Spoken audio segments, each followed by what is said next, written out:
Hello, and welcome to episode 029 of the Rogue Hunters podcast. I'm joined here with the same three men, that being Wave Yo. and Brian, Hello. with myself being the Snickle. We've got some good topics to talk about today, some news, some updates, games we've been playing, all the good stuff. I don't want to get too much into it. We have links to everything down in the description below. Any articles, any socials, any of that stuff. So if you want to follow along or go check any of that stuff out, it is all linked down in the description below. So with all of that being said, let's get into what we've been playing this week. Do you want to start us off, Waver? Yeah. Snickle and I's list are gonna be very similar. Yep. Did we do Shift, or was that last week's? I think I want to say we did Shift it was Thursday? the 15th. So we technically we did it last week, but technically Shift, we would have talked about it last week. Oh, we Right. would have. Alright then. Yeah. Shift 2 then. Let me pull up. Look at Waves. Doesn't even have his trophy list up. What a guy. Let me pull it up. What a guy. Want me to help you out here, Wave? I've actually played like a good amount. Now that I think You of it. actually have. I was gonna say you had to have played a good amount. I played Ghost Runner a little bit. I beat the game story. And now I just need to go and get all the collecties. I played a little bit of Need for Speed The Run. I beat one of the challenges. Hey. I think I have like 3 left. Hey, day by day. That's And all that then- matters. Yeah, it's... Snickle, you might have to coach me through that one like you did, what's it called? Shadow of Mordor. Yeah. I mean, I can. Yeah, we can join a call and I can help you if you need it. I could make videos for those, but I don't know how useful it would be because the game is soon to be unobtainable and it's already unobtainable. So. Yeah, technically speaking. Then Brian helped me get an all-for-one online trophies. Nice. Then we started Shift 2, Yep, which went pretty smoothly. Helmet Cam gave me a concussion.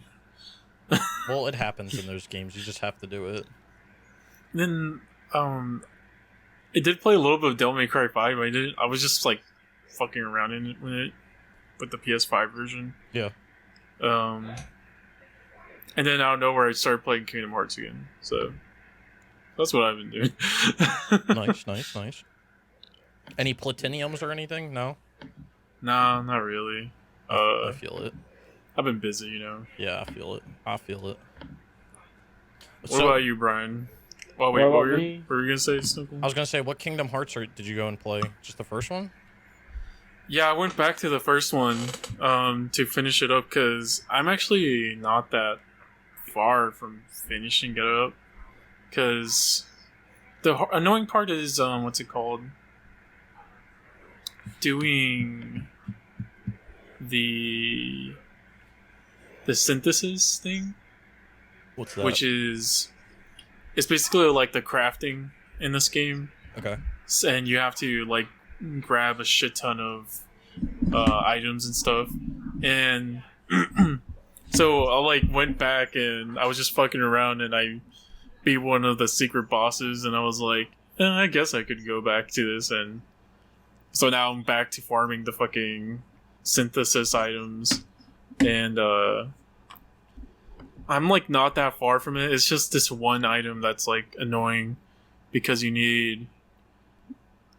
So there's this one enemy where you're supposed to use the magic stop on it, Okay. and then you're supposed to hit it a shit ton of times, and depending on how much you hit it, Mm-hmm. depends on whether that item will drop. So if you hit it, I think 50 times, you get. I think you get a 10% chance of the item dropping or something like that. Okay. And you only really get 100% chance of it dropping if you hit it more than 120 times. Which you need you need like two things for it. You need the highest form of the stop magic, which the only way to get that is to beat the secret boss in the Peter Pan land, and to just have a shit ton of magic on you. Mm-hmm. It's annoying, so I got to get that one, and then I gotta find some more of this one thing called Dark Matters. And then I should have that part done. Then the rest of the game is just doing the gummy ship missions and getting all the collecties, and then beating the game again, but on the hardest difficulty. Playing on the 4, right? Yeah. And then for DMC5, did you get the platinum on that on the 4? Or I mean, Yeah, I got it on the 4. So you playing it again on the 5? Well, yeah, because I got it. That was like the second game I played on my PS5, I think. Yeah. Mhm. Yeah, and I'm gonna get this again. I'm gonna get the platinum in this again, because it's honestly, once you know what to do, it's not that hard. So Yeah, I remember you played it on the 4. I thought that you definitely platinumed one of them, and then I know didn't you do the DLC on the 4 as well? yeah, So you have it like all the way done. Yeah. yeah. Which technically I have the DLC done on the 5 version also, but it's not technically DLC. So It's in the base list. yeah, because it came out. That DLC came on DMC5 SE Special Edition. Yeah. And then on the 4, I think the DLC came out in like 2 months later or something like that. Yeah. Yeah, I remember Or a month that. later. Yeah. And then I'll have 4 games done in the Devil May Cry series. Hey, both of the stacks, right? Yeah. Wait, did they put Well, did they there's- put DMC on the 4 too? Like DMC they put DMC 1, 2, and 3 on the 4 as well? Yeah, so there's stacks for 1, 2, and 3 also. And then they did 4 on the 4, but it came out on the 3, but there was no trophies, right? Yeah. Yeah. It was one of the first few games. I want to say like 2007, or like it was probably 2008, because the trophy started in 2008. But it was like before trophy started. Yeah, I have the steelbook for that game on the 3. I know, you always throw it in my face. No big deal. Wait, talking about that, I mean, I don't want to derail us, but like talking about that, there's a bunch of people that have been talking online that are like, you know, so and so years ago they said to invest in crypto, and they're like, I'm telling you now, invest in PS3 and 360 games. Literally, Because Yeah. they've They're been really like going- jumping in price. Yeah, they're going through the fucking roof right now. It's kind of crazy. Uh, I'm But I found this new store near me actually. what's it That called? might go. It's called Game Freak or something. It's something like that. It's like a mom and pop shop, Oh, that's kind of pretty nice. much. It's the one where I found the Mad Dog McCree on the Oh. Sega CD. Yeah. I know. Yeah, that was like you went there like a week or two ago, right? Week ago, Yeah, something like that. Yeah. there's I like a PS3 Slim for $50, so I think I might go over there and get it eventually. I haven't been I haven't been shopping for games in a while, like PS3 games. I should really go up to the store by me and look again sometime soon. But like a week or two ago, I saw someone selling a super slim PS3 for, it was like they were selling that with like 10 games for like $90, and like God damn it. I already have 2 super slims and like 2 slims technically too. So I was like, I don't really need it, but like it was so tempting to buy just because I know PS3s are like stupid, and it was a 256 gig model as well. It wasn't even like the like 20 gig or whatever they did, the 10 gig, because I know they did Right. like a small one. Mm-hmm. But yeah, I'm thinking about like going for PS3 hunting games again, because like GameStop's kind of like dead when it comes to PS3 games, but there's still this. I don't know if y'all have it over there, but it's called Movie Trading Company. no, but I've heard of And it.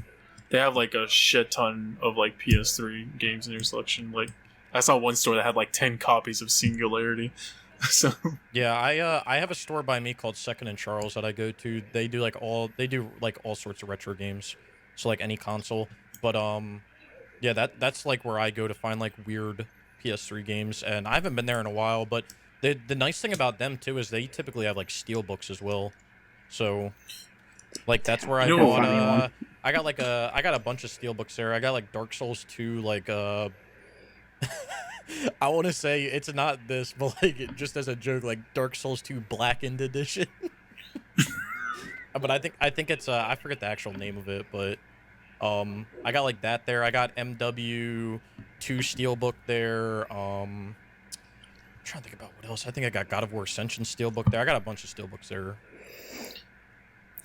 I was perusing through the PS2 aisle at the movie trading company place, and they had a case for Hollywood Video. Oh damn! That's a classic. But also that like mom and pop shop place has Japanese PS3 games, Yeah, that's kind of crazy. and they're like stupid cheap. They're like $5-10 each. Which is even like that blows my mind even more. I remember you were telling me about it, and I was like, oh, I don't know what Japanese game I would buy. I think the only Japanese game I would buy is probably like if they had Tomb Raider Underworld. Other than that, I don't think I would buy like any like, or if there was like a, didn't they make the Yakuza games? Japanese. There's a stack for them. Yeah. But there's like 100 stacks for fucking Yakuza games. So. Yeah, I mean those are probably like the only things I would buy like Japanese wise. Or another game I'd probably buy is like Arkham Asylum. I think there's a Japanese stack for that. I just kind of want to buy one to say I have a Japanese like PS3. Because that was back when like only big time the trophy boxes hunters. were. Yeah, that was like back when like the boxes were different for every region too. Yeah, it's funny you say that, and I just mentioned it to like remind myself, but like back in those days, like that's when you were a big time trophy hunter, like because they didn't have region stacks for games really on the PS3. Like you had your game, and then if there was a region stack, it was kind of like a big deal. And there was only like a few games that I can think of off the top of my head that were region stacked, and like if people had those Japanese games, like you were kind of like that was like a big deal. Now it's like you can stack things fucking 10 times in 25 different regions, and it's like not a big deal. I don't think I'll get it for just the stack. I'll get it because some of the Japanese cover art is fucking amazing for games, like the Infamous one. I love. So I would look for those, like and Heavy Rain. Like they had some really cool ones that were different than ours. Uncharted had a really decent one. So I think I have more as like just for the cover something I could like frame and cover and like put up on the walls and all that. In all honesty, that would be a dope thing to do. I mean, it would suck for the game, but like that would be cool to make some sort of like art where like you cut out like the cover art of the game and make like a poster out of it. Right. I've never even seen that or like even thought about that, because like it would ruin the cover art for the game. But like if you were to literally just like cut the cover art off of it and then make a collage of them, like that might actually look kind of dope. Let's see, can I post it? There it is. Yeah, I just posted the Infamous one that they have in Japan. Oh, yeah, the Japanese box arts have always been really cool. Yeah. That's a good point though. We should all do some PS3 trophy hunting. I'm gonna be starting soon with you guys with one. I only have one Japanese game, and it kind of stemmed off from Africa, and it's I think it's called Aquanauts something. I don't know. I was with Cats when I bought it. Like we were on like a call when I bought it. It's basically like it's Africa, but like the underwater version of it, and there's things called meme trees in it. Oh shit! Really? Yeah. But it's like the only Japanese game I own, because they only made it in Japan. You know which Japanese only PS3 game costs a lot? What's that? Tokyo Jungle. Oh, I have that on the. I don't have it like. I do technically have it physical, but it's in that volume 1 PSN collection disc. Oh yeah. Which, by the way, jumped up in fucking prices out of nowhere. Like, well, it jumped up because of that that they PSN were was gonna shut down the store. yeah. It probably calmed down a little bit, but it's probably still like It's still probably probably high up. dude. That game used to be like $5. I'm pretty sure $5-10, and then it went up to like Yeah. 60. Like imagine if you bought like every single one that you saw. I remember when I bought that game as a kid. I didn't like it. I remember the games it had too. It was like Journey, some like Viking, like Where Are the Vikings game or something like that. It's Journey, Tokyo Jungle, Fat Princess, and then some Viking game. I think there's 4 games on it. Yeah, I like bought that and I didn't like the game. And I hate myself. I hate like younger me because I just gave it to my nephew, and then I never thought about it again until I saw it that like it went up in price. And I was like, God damn it! Better ask him for it. I told that to my sister because about a year or 2 ago, she she teaches like special ed kids, and she was like, oh, my kids want she knew that I had like Yu-Gi-Oh and Pokemon cards and stuff from when I was younger, and she was like, hey, Right. can I like can I take your Pokemon cards into school so I can look at it, or so that these kids can like look at them and stuff? And I was like, yeah. Recently, I was like, yo, you better give me my Pokemon cards back. Like, I'm trying to see if I have some gems in there. Because, like, Pokemon cards have been out, like, the price of them has been going through the fucking roof. Yeah, I've actually found my collection. I'm not gonna lie, and I'm like, I saw like one video randomly on YouTube. I'm like, how much are these damn things worth? Okay. There's like websites you can go on where you like put in all your info about it. There's like a number down in the corner. You just put the info in, and then it tells you like it'll show you like what recent ones have sold and like what they've sold for and stuff. So it's kind of interesting. But yeah, I was like, yo, you better give me my Pokemon cards back. I'm trying to see, because like even some of like the energy cards, if you have like some of the early like iterations of them, they go for like a shit ton of money. Oh like, yeah, just the energy cards. I was like, huh? I actually have like the first 3 original sets full, completely completed. Yeah, you may what though? You may have a gold mine there. Right. You know what though? Like I feel like things just in general Are expensive. like going up in price now for some reason. No, it definitely is. I was actually talking about that tonight with my family. Not just things in general, but like we were talking about obviously how like the housing market and like the car market is like just ridiculous, and cars in general, there's just problems because of shortages of materials, but also like labor, and now there's just like a big surge of like everything because people are getting back to normal lives, but production's not getting back to normal. So it's just like ridiculous, like the amount of cars that are built but they're waiting on materials for chips and stuff, or like even like us dealing with like getting like new consoles. The reason why new consoles are in such a shortage is not because like Sony, I mean, I guess it's technically because Sony can't make it's not because Sony doesn't want to, it's because they can't, they don't have the materials, they don't have the staffing, they don't have anything to like make them. So there's a chip shortage, there's a labor shortage. Yeah, there's just shortages all over. So I mean, give it like a few years, I think everything will kind of calm back down. I mean, if you have shit, sell it now, I guess, because I can guarantee you this is just a surge that's going to stop at some point. Like, Pokemon cards are probably surging because people don't have a goddamn thing to do right now. So, same thing with, like, that's why, like, I feel like that's why video games are surging up, because, like, people are like, well, I have nothing to do, so I want to go, like, buy these games or something, and people are realizing how rare they actually are, but, yeah, it kind of sucks. Yeah, it's kind of annoying, honestly.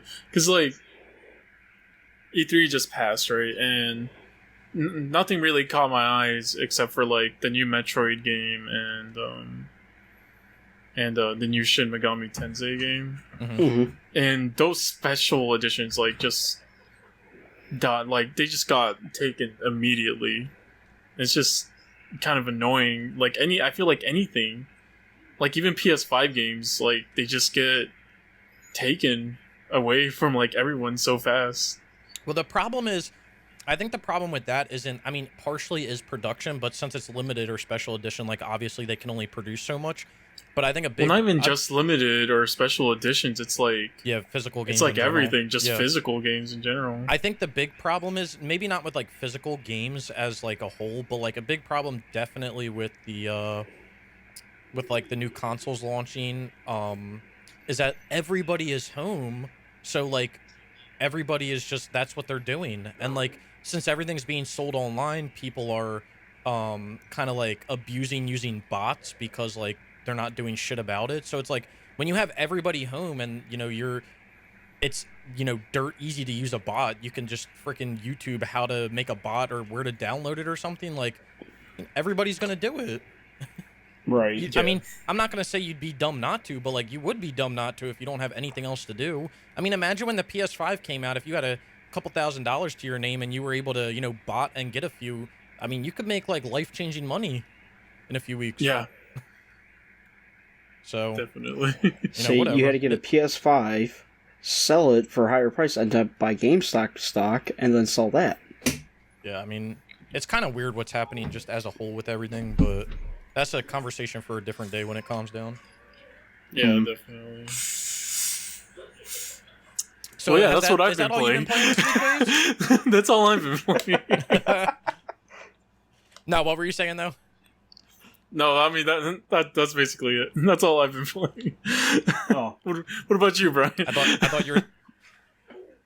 Oh, it's my turn finally. Yeah. Yes. All right, let me see. Let me pull up my list. We have to have our signature 1 hour intro.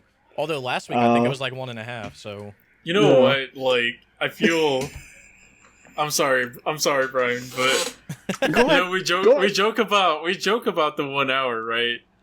But really I've been looking at other podcasts, and that's pretty normal. Like 1 hour intros, yeah. Yeah. I think we're good. Good for us, then. Yeah, I think it is, and the funny thing is, before we got into this podcast, like I feel like we knew what we wanted to do, but like the whole like intro of talking about like what we've been doing was kind of just like something that we kind of tacked on because we're just like whatever. It's like a nice little like it'll be a nice little like 20-minute intro. I think it's actually a really good conversation, honestly, and like. I know we've only had one guest so far, but like when we have guests come on, like I think it's a really good conversation point because it's an in time thing. It's not something that'll be like it'll ever be timeless. So yeah, right. Because you know what, our lists change every week. Yeah, they evolve every week, and it's what we're working on. So it's kind of cool to talk about it. So all right.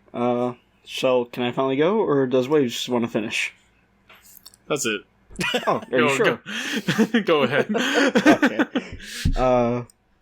Let's see. I did a couple trophies of Mortal Kombat X, just a couple quick ones. I beat the Frozen Wilds DLC for Horizon. Nice. Hey. Got all those trophies. I'm working on the New Game Plus right now. Nice. I got all the level specific trophies done in Knockout City, so all I gotta do is grind, and that's really it. Nice. And then I'm working on MLB The Show 18. Pretty much, I finally got my pitcher to the majors after simulating for 5 freaking seasons. Yeah, I think I did the same. That shit was so irritating. Well, what sucked for me, I made the playoffs in the freaking AAA, and I threw a no-hitter in that, and I still didn't get sent to the majors. Dude, I don't understand it. I don't know if I've talked about this before in, like, previous podcasts, but, like, I hate that shit in the My Player, because it's so... Or, like, I know it's not My Player, but, like, Road to the Show My Player, your creative character shit, it's so fucking scripted, and there's a guy online that, like, makes jokes about it, because I used to play 2K back in the day, and 2K was all about the creative character, because you would take you could use your creative character and take them online to play a mode called Park, and, it was like the same thing. Like you would get to end of the NBA, you would play for like half the game, like average a triple double, like fucking 60. Like you basically were like breaking records here and there, and they'd be like, "All right, we got to take you out in the heat of the moment to put in our star." And it's like, "I am your star, you dumb fuck." Like, what do you mean? I was in Double A, and I was just playing it for legit, just have some fun, to play some baseball to relax. And I was 6-0. I had only 2 batters hit off me. I had over 100 kills. And then they're like, "Oh, we're going to take you out of the starting rotation and put you as a closer." Why? No major league team would ever do that. I think that's just like, honestly, it's scripted because they did the same thing for me. And like when you when you do your created character that isn't a pitcher, like I did mine as a second baseman, and every Right. fucking time they do it, they'll be like, they did it in 17 too. They were like, oh, we really need a third baseman. Like, can you play third base now? And it's like, and this year when I played it this year, I told them no. I was basically like, no, fuck off. And they were like, all right. And then they took me out of the lineup for a week. Like, what? Like, So I your wanted to game, do second base with it because I wanted to get the diving ball fucking trophy. yeah, you can So- get that at third. I got that at third base too. But like, Oh, did you? yeah, Okay. it's so stupid. And then you're like, okay, so the game. If I tell the GM to like basically fuck off, like I'm not playing that position, the game evolves enough to take you out for a week and then say, did you reconsider your thought? Well, like if I'm literally breaking records, you're like, yeah, we'll keep you in double A. Like when you play your normal character and you're hitting like, you're averaging like a home run a game or something. Like you are like never getting walked. Like the only way you get out is because you ground out or you fly out. Like your batting coach comes to you and he's like, your base on ball percentage is pretty low, and it's like, yeah, did you look at anything else? Like, what? Right. I don't get walked because I don't like that ain't me, Chief. Right. Did you not see the 450-foot home run I hit the other night? Do you not see that my batting average is literally 700% and I'm averaging 2 home runs a game? Did you forget that? Do you see that I have 3,000 RBIs 2 weeks in? Did you forget that part? Like, oh, Did you forget I'm the only reason why this team is winning? yeah, do you see my slugging percentage? Oh, but all you care about is your base on ball percentage is low. Yeah, it's low because it's non-existent, my dude. I'm 0 out of Right. 0. Like, I threw one game, and I was actually surprised that, like, the game was smart enough to realize it. Like, I threw a pitch, and the batter swung, and he swung so hard, his bat flew out of his hands. That's and the hilarious. announcer's like, oh, and there goes the bat. I'm like, oh, wow, they're actually acknowledging that. Okay. Or I went, like, a whole entire game without throwing a ball until, like, the 7th inning. And, like, that's his first ball he's thrown all game. I'm like, oh. Okay, so Damn. the game's somewhat smart. Yeah, it's somewhat smart, but like other ways it's not. And I get it's because like they don't want you to just blast through the story, but like, come on, that's what I'm here to do. Like, Yeah. Nobody plays MLB The Show for the story. what do you mean? I only play for the story. You don't play a sports game for the story? You don't play Hell Madden for no. the story? You're Madden not has supposed story? to. Are you not supposed to play for the story? What else are you supposed to play it for? I play to get high and watch and hit balls. Oh, We can't get high. That's against the law. Not in my state. he's not wrong. So, nah. All right. I mean, that's everything? Yeah. So basically, I'm just gonna work on Horizon this weekend and get that New Game Plus done, and I want to try to get the Platinum and MLB The Show. Yeah, it's fair enough. And then we can get on with the big boy. 19, at some and point. Waves is actually going to join us with 19. Yeah, he Yeah. is. Waves is going to play a sports game with us. It's gonna be disgusting. What you mean? It's going to be easy. Isn't 19 the hardest? It's only listen. It's only no, hard. it's only the hardest now because 16 isn't online no more. No. It's only this is why it's the hardest. You want to know why? Why? Because they gave it out on PS Plus, so the stats are padded. Yeah. If you look at the players on like 18 to 19, it's like triple or something. So Holy I mean, fuck. yeah, that's true. that's part of why. All right, Snickle, what have you been playing? Not that much. So Okay. Waves and I played Shift 2. I didn't earn any trophies because the ones that Waves and I got, I had already got a few like years back in 2019. Okay. So we got those, and then after we got those, I spent basically like an hour making a spreadsheet for the King of the Hill trophy, which I think we got fixed or lined up. I hope. I hope we did, because Yeah. if we do that and we don't get the trophy, I'm not doing that anymore. So basically, like I stood up this whole spreadsheet of like who's racing who needs to win, who needs to lose, like if you do the race legit or if you quit, like it's a whole thing. So that's set up. Hopefully that works. I hope. But yeah, I didn't really get any trophies in Shift 2 because all I need is the King of the Hill trophy and then playing online for 10 hours. And once we get King of the Hill, Waves and I are just gonna sit in a lobby for 10 hours and do that. So, yeah. Well, you can only do 20 minutes at a time, but it's gonna calculate up to 20 hours. So we did that. That'll probably be done in like one night, right? Yeah, we could do it like when we sleep or something. I'm not too worried about it. Because you sit in a lobby for 20 minutes, and then when the lobby ends or when the match ends, it sends you back to like the lobby screen, and then or like the actual lobby, and then you just wait whatever a minute for the round to start back up, and then it like automatically loads you back, or 2 minutes, whatever it is, and then it automatically like loads you back in, and then you just sit there for another hour. You just have to rubber band R2 or something. So you don't get idle kicked, but yeah, it's pretty easy. Nice. So we got that. And then my other time I've been spending is I've been boosting and trying to finish up Operation 7 Showdown. Okay. So Katz and I made some pretty good progress. I don't know, did I talk about this last week? Yeah, I got the first trophy on June 10th. So yeah, 2 weeks ago. Katz and I really haven't been playing too much. I think we've put like a solid 3 nights into this game, 3 days and nights. So, yeah, we've made decent progress. We're a majority of the way through the kills. Last night we finished up dealing the damage to the target, which is basically the destruction mode. And then we have to get some kills with vehicles, which requires us to be in the destruction mode, which kind of sucks. But then once we get the vehicle kills, then we just have to get regular kills, which means we can go back to deathmatch. And then after we finish that, we just have to keep quitting out to get 100 wins. So, yeah, it's a work in progress, but it's getting there. Hopefully that'll be done by next podcast. And then the other game that I've been playing, which I finished up the DLC today, is Assassin's Creed Valhalla. Oh, how was it? I mean, the DLC is basically like the base game, more or less. Okay.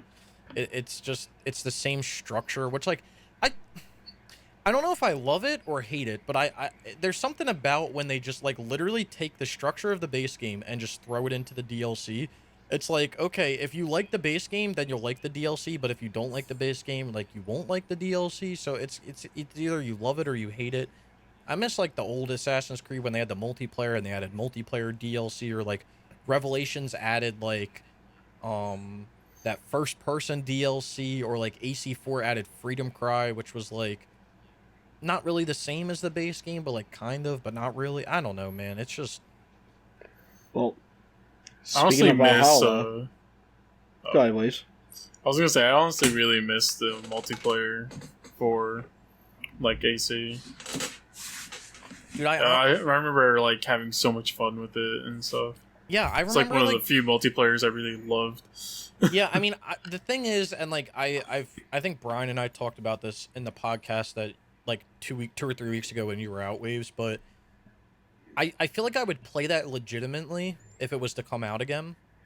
Like if they were to turn AC back into what it was and then add that multiplayer, I think I may play it. But the problem I have with multiplayer nowadays is like people just get too sweaty about it, and like the internet just ruins it, because you know damn well if they were to put a competitive multiplayer in Assassin's Creed, all these fucking YouTubers would pop up and they'd be like, this is the best way to do this, and like everybody would be using the same strategy. That's why like I hate the word like meta, because what people do is they're like, what's the meta, and then they're just reading forum posts and watching YouTube videos, and everyone's doing the same fucking thing, and it makes like competitive gaming. What build are you using? Yeah, it just makes competitive gaming so like stupid, because everybody's just using like whatever statistically is the best thing, not like what they want to use. It's like what statistically is the best thing to use, and then that's what I'm using, and it's just like annoying.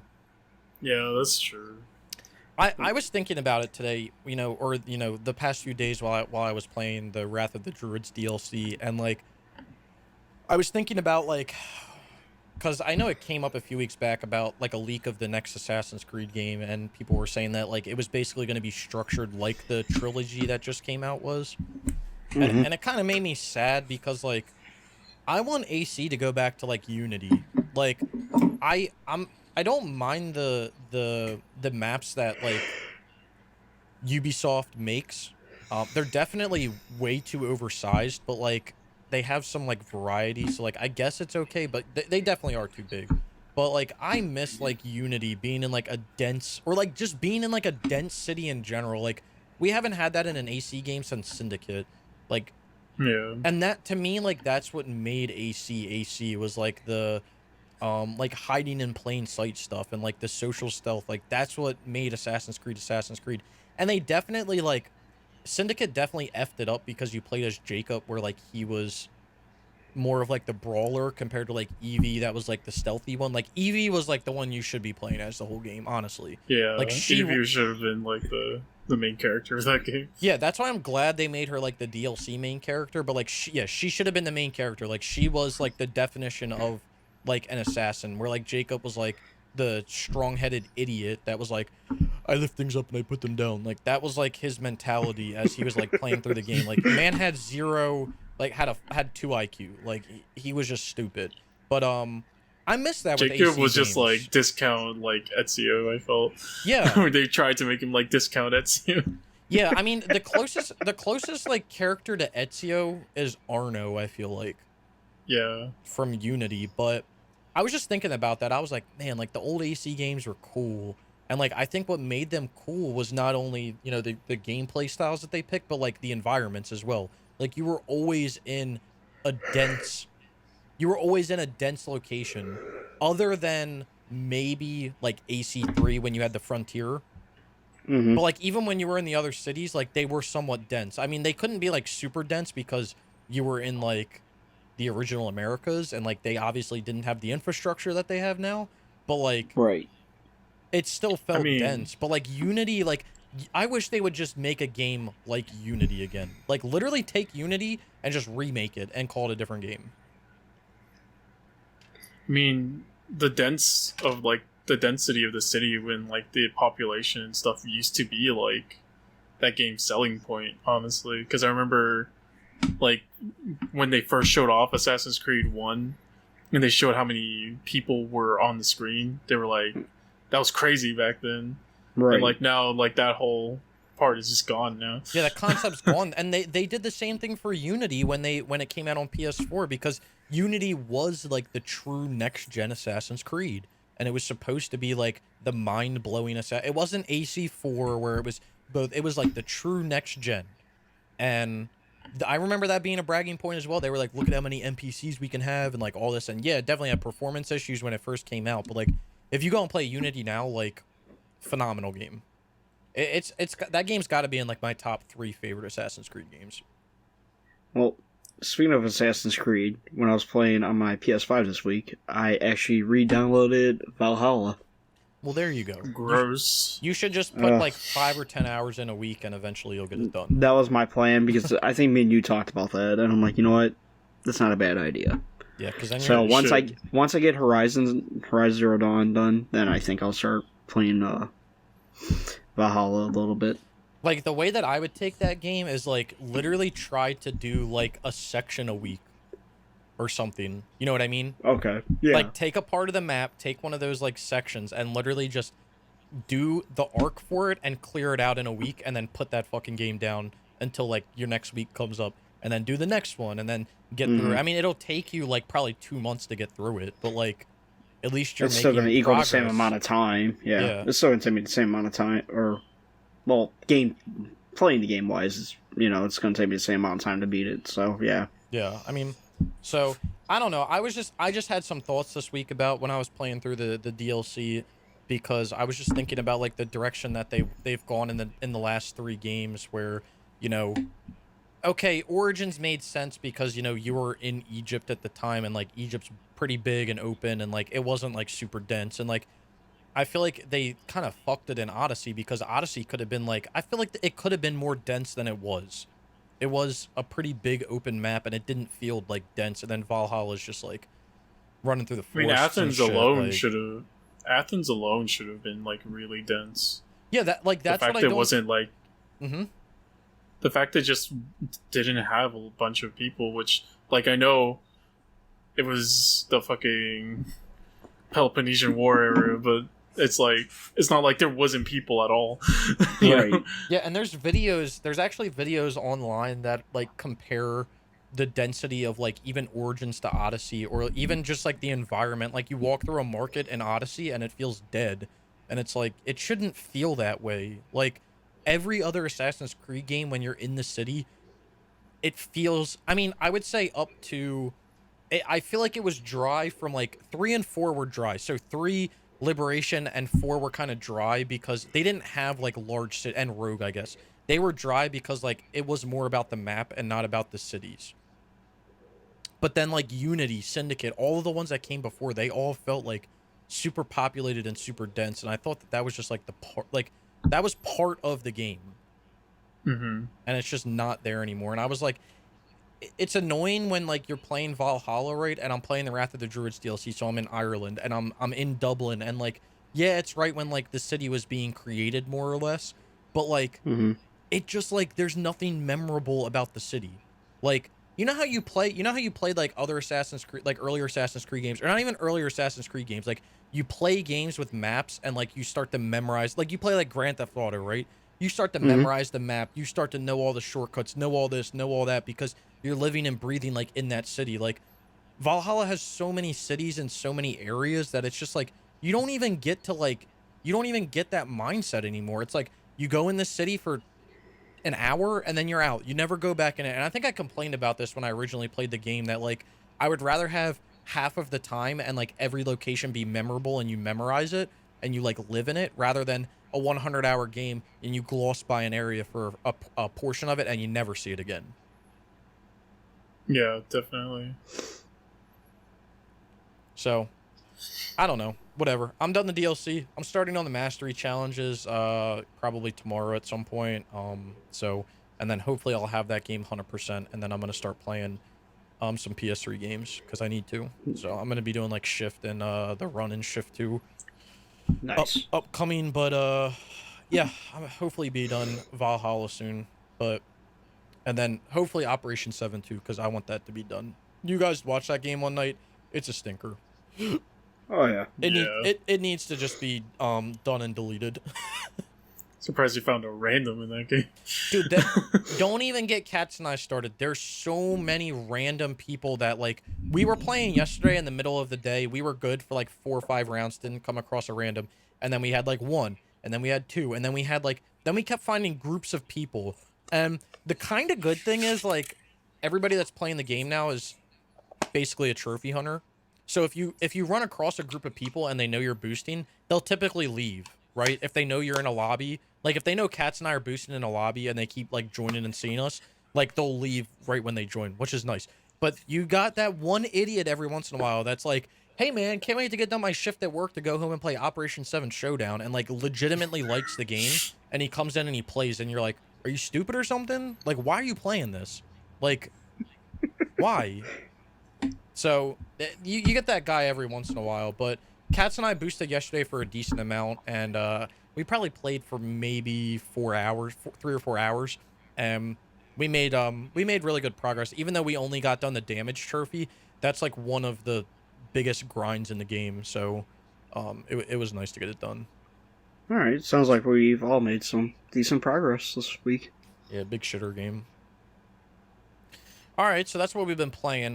Did you guys pick anything up this week? A few things actually. Nice. What'd you get? Chivalry 2 came in the mail. Finally, mine came in the mail too, like yesterday, I think. Mine came last Friday. Yeah, we bought that game a while ago, but or we bought it last podcast, but it didn't come in, so that's cool. Max Payne 3 Ultimate Edition for the PS3. Very nice, which will be starting soon. And Godfall for the PS5. Hold on, wait, take a step back. Did they made Max Payne 3 Ultimate Edition physically? No, it was only on the PS3 store. Oh, okay. I thought you said physical. Okay, sorry, my bad. My bad. I wish I looked. Yeah, I was gonna say I don't. It was only it was $10 cheaper than what you told me it would be. So I was kind of happy about that. Was it only 20? It was 30. You told me it was 40. Oh yeah, I couldn't remember off the top of my head, but that's good. Yeah, that's I'm just actually gonna steal Snickles' DLC from him. There you go. Yeah, anyone that's interested in that, because I think we talked about it last week. We'll obviously talk about it again with the shutdowns, but they do make an Ultimate Edition for Max Payne 3, and it comes with the game and all the DLC. So it's not just like a season pass; it's actually like everything. So Right. and like Brian said, it's only $30. $30 for that is pretty good. On the PlayStation Store. Yeah. So okay, nice. I picked up. Well, how about you, Ace? Did you get anything? Technically got Hellblade. Nice. Okay. Other than that, not really anything else. Nice. That's good. Yeah, I picked up Chivalry 2 as well. I don't know when we'll play it, but I picked it up because, why not? Yeah. And big news. Oh man. Big news. I was able to, well, I guess not me personally, but it's going to be in my possession. I was able to secure the bag For today For what? for a PlayStation and 5.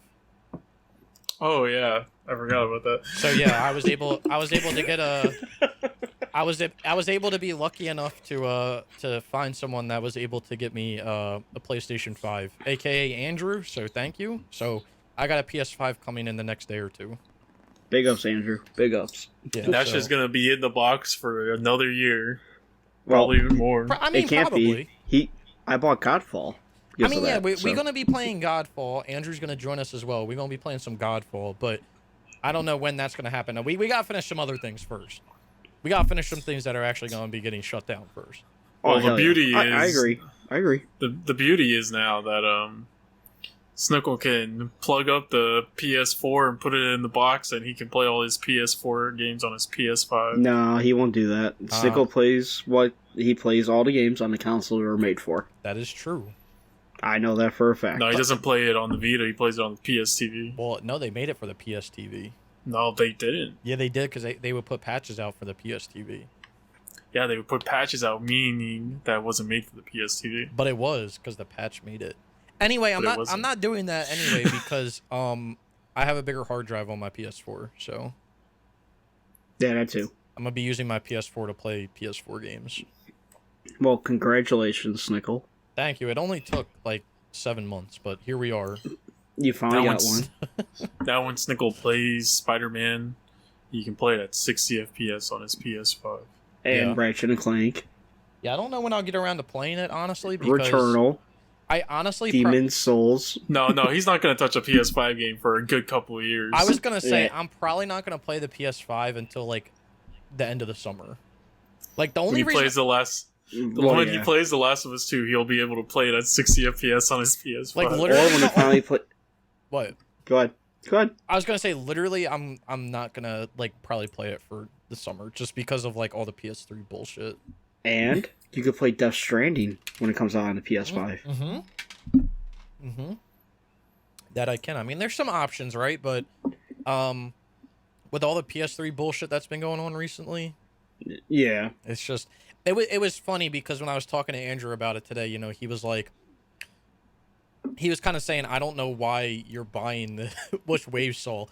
He was like, I don't know why you're buying this when you're gonna be playing like PS3 games. And I was like, you're not wrong, but like I'm gonna take the opportunity to get it when I can, just because like it is at like I'm getting it for $500, so like I'm not gonna pay some Right. scalper. I'm gonna get it for what I can get it for. But then I was like, he was like, by the time he gets done his PS3 games and like moves on to his PS4 backlog, it's gonna be like the PS6 is gonna be out. And I was like, yeah, you're probably not wrong, but like the thing is, when I get to like my PS4 backlog at some point, I'm not gonna be doing these stupid ass multiplayer games. Like the PS4 still has multiplayer games, but they're not stupid like the PS3. So the PS3 is just like a different breed of stupid multiplayer because they were just experimenting with shit, which like I like to an extent, but I also don't. Well, one thing I decided I'm going to try to focus on is like, yeah, PS3 is going to have like a front row for everything right now, Yeah, But I'm going to try to work like on a PS3, a PS4, and a PS5 game. that's fair enough. Like one of each. Yeah, and that's why I feel like I'm doing something and I get like a better going on.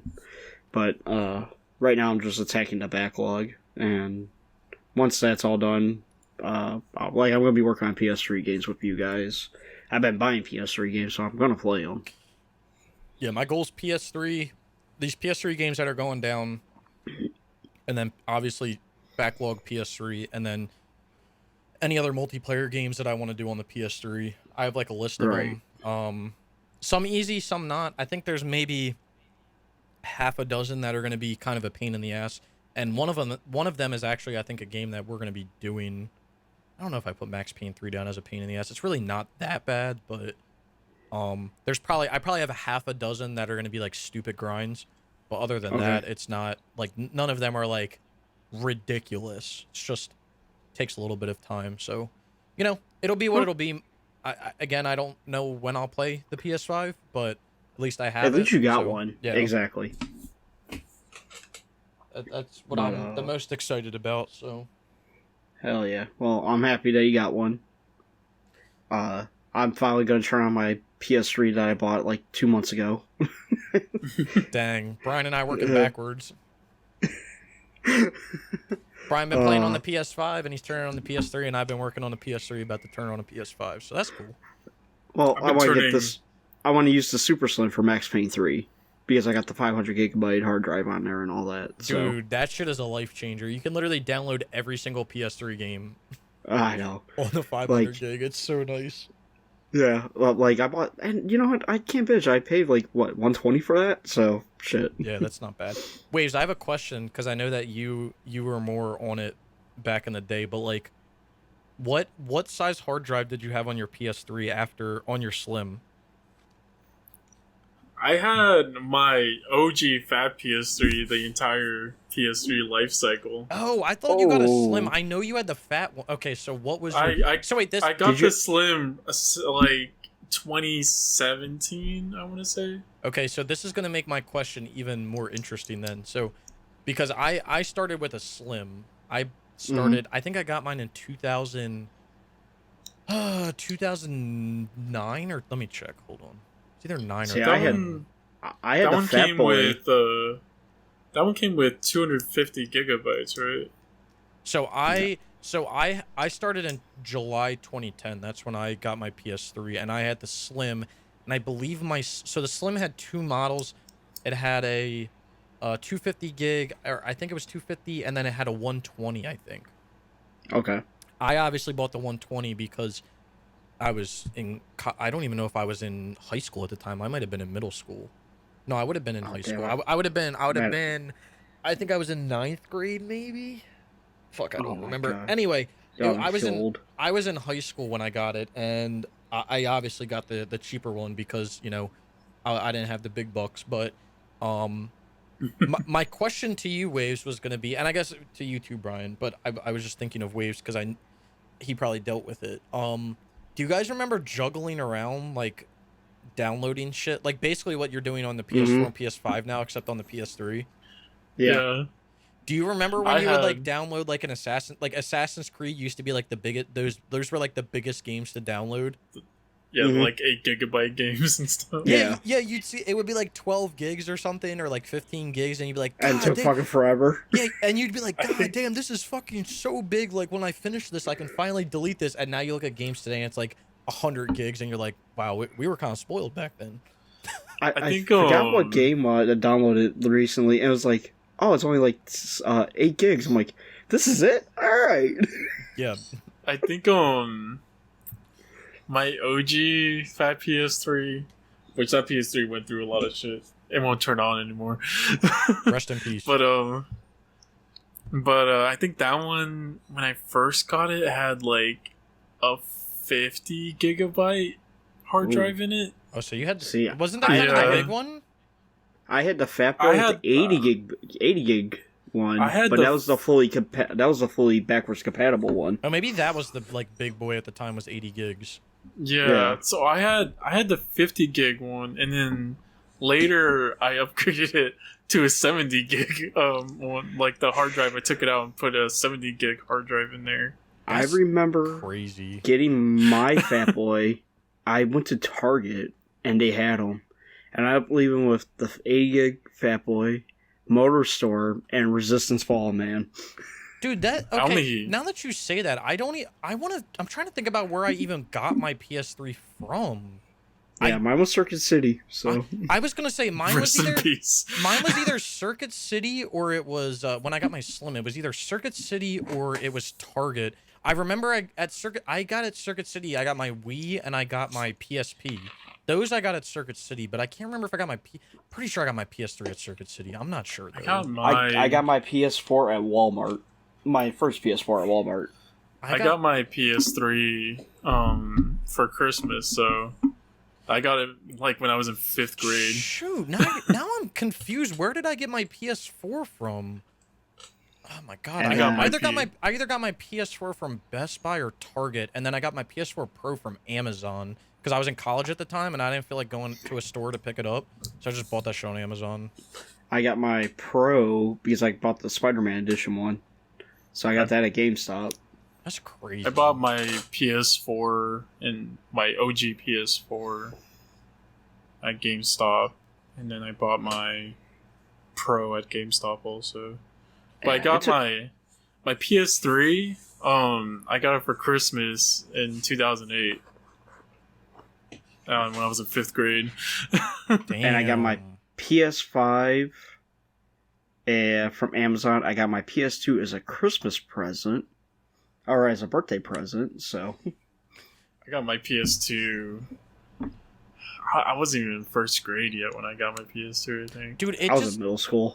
So I guess what I wanted to talk about, and this is just again off topic because that's the specialty here, but like it's crazy to think about between the PS2 and PS3, right? So like when the PS3 came out and it had the 50, 70 gig hard drives in, or 80, whatever it was, I think did one of them have a 120? I don't even remember, but like I don't think so. But like even like a 50 gig hard drive was like a big deal when those came out because like back on the PS2 and shit, like you had to plug in your memory card if you wanted to save shit. Yeah, what was it, like 250 10 megabyte 250 megabyte one? 250 might have been, I might be generous. Yeah, it was like 10 megabyte and I was more to like save the saves on because everything was on the disc. But like even I remember on like, because I didn't play on PS2 for a while. I played on an original Xbox. You used to have to plug the memory card into the controller.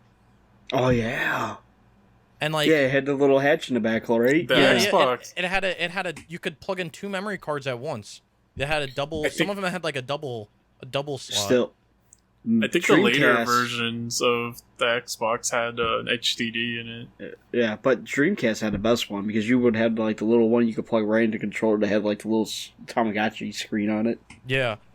But like, it's just crazy to think about going from like the PS2 where like you were plugging memory cards in to save saves to the PS3 being like a 50 gig and people like being like, holy fuck, 50 gigs, that's crazy, to the PS4 coming out being a 500 gig. And then by the end of the PS4's life cycle, like 500 gigs didn't get you anywhere. It was just crazy. And like games on the PS3, like a 15 gig download for a game or like game save or game data, I guess is what they would call it on the PS3, was like, that was like a big deal. Like there's DLCs you download on the PS3, like Waves and I downloaded, obviously because we're playing it, the Shift and Shift 2 DLCs. I think the Shift 2 DLC, like one is like, I think it's honestly like 700 or 800 megs for both DLCs. Like that is not even like, that'll get you like a RATA game, not even a RATA game on the PS4 nowadays. Well, I think that's literally just like save data now. Yeah, it's crazy to think about like how, and obviously it's because like, resources in games, but like that's so crazy to think about. Well, here's a question for our viewers then. Where did you buy your PS3? And what games did you get with it when you bought it? Well, where did you buy any of your consoles? Where'd you get like... Yeah. I mean, I guess PS5, whatever, because everyone bought them online. Well, and like the only place you could really get them is like Walmart, Target, or PlayStation Direct. But like, where'd you guys get your PS3s and PS4s back in the day?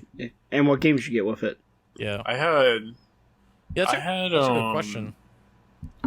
I only had 3 PS3 games for like the longest time, and that was Turok, Star Wars: The Force Unleashed, and Godfather 2.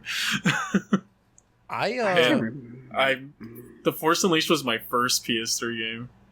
So I mainly bought a PS3 because I wanted to play GTA 4 because my friend had a 360 and he came over one day and we played GTA 4 like right when it came out, and I thought it was like the most like game, like just the most amazing game basically.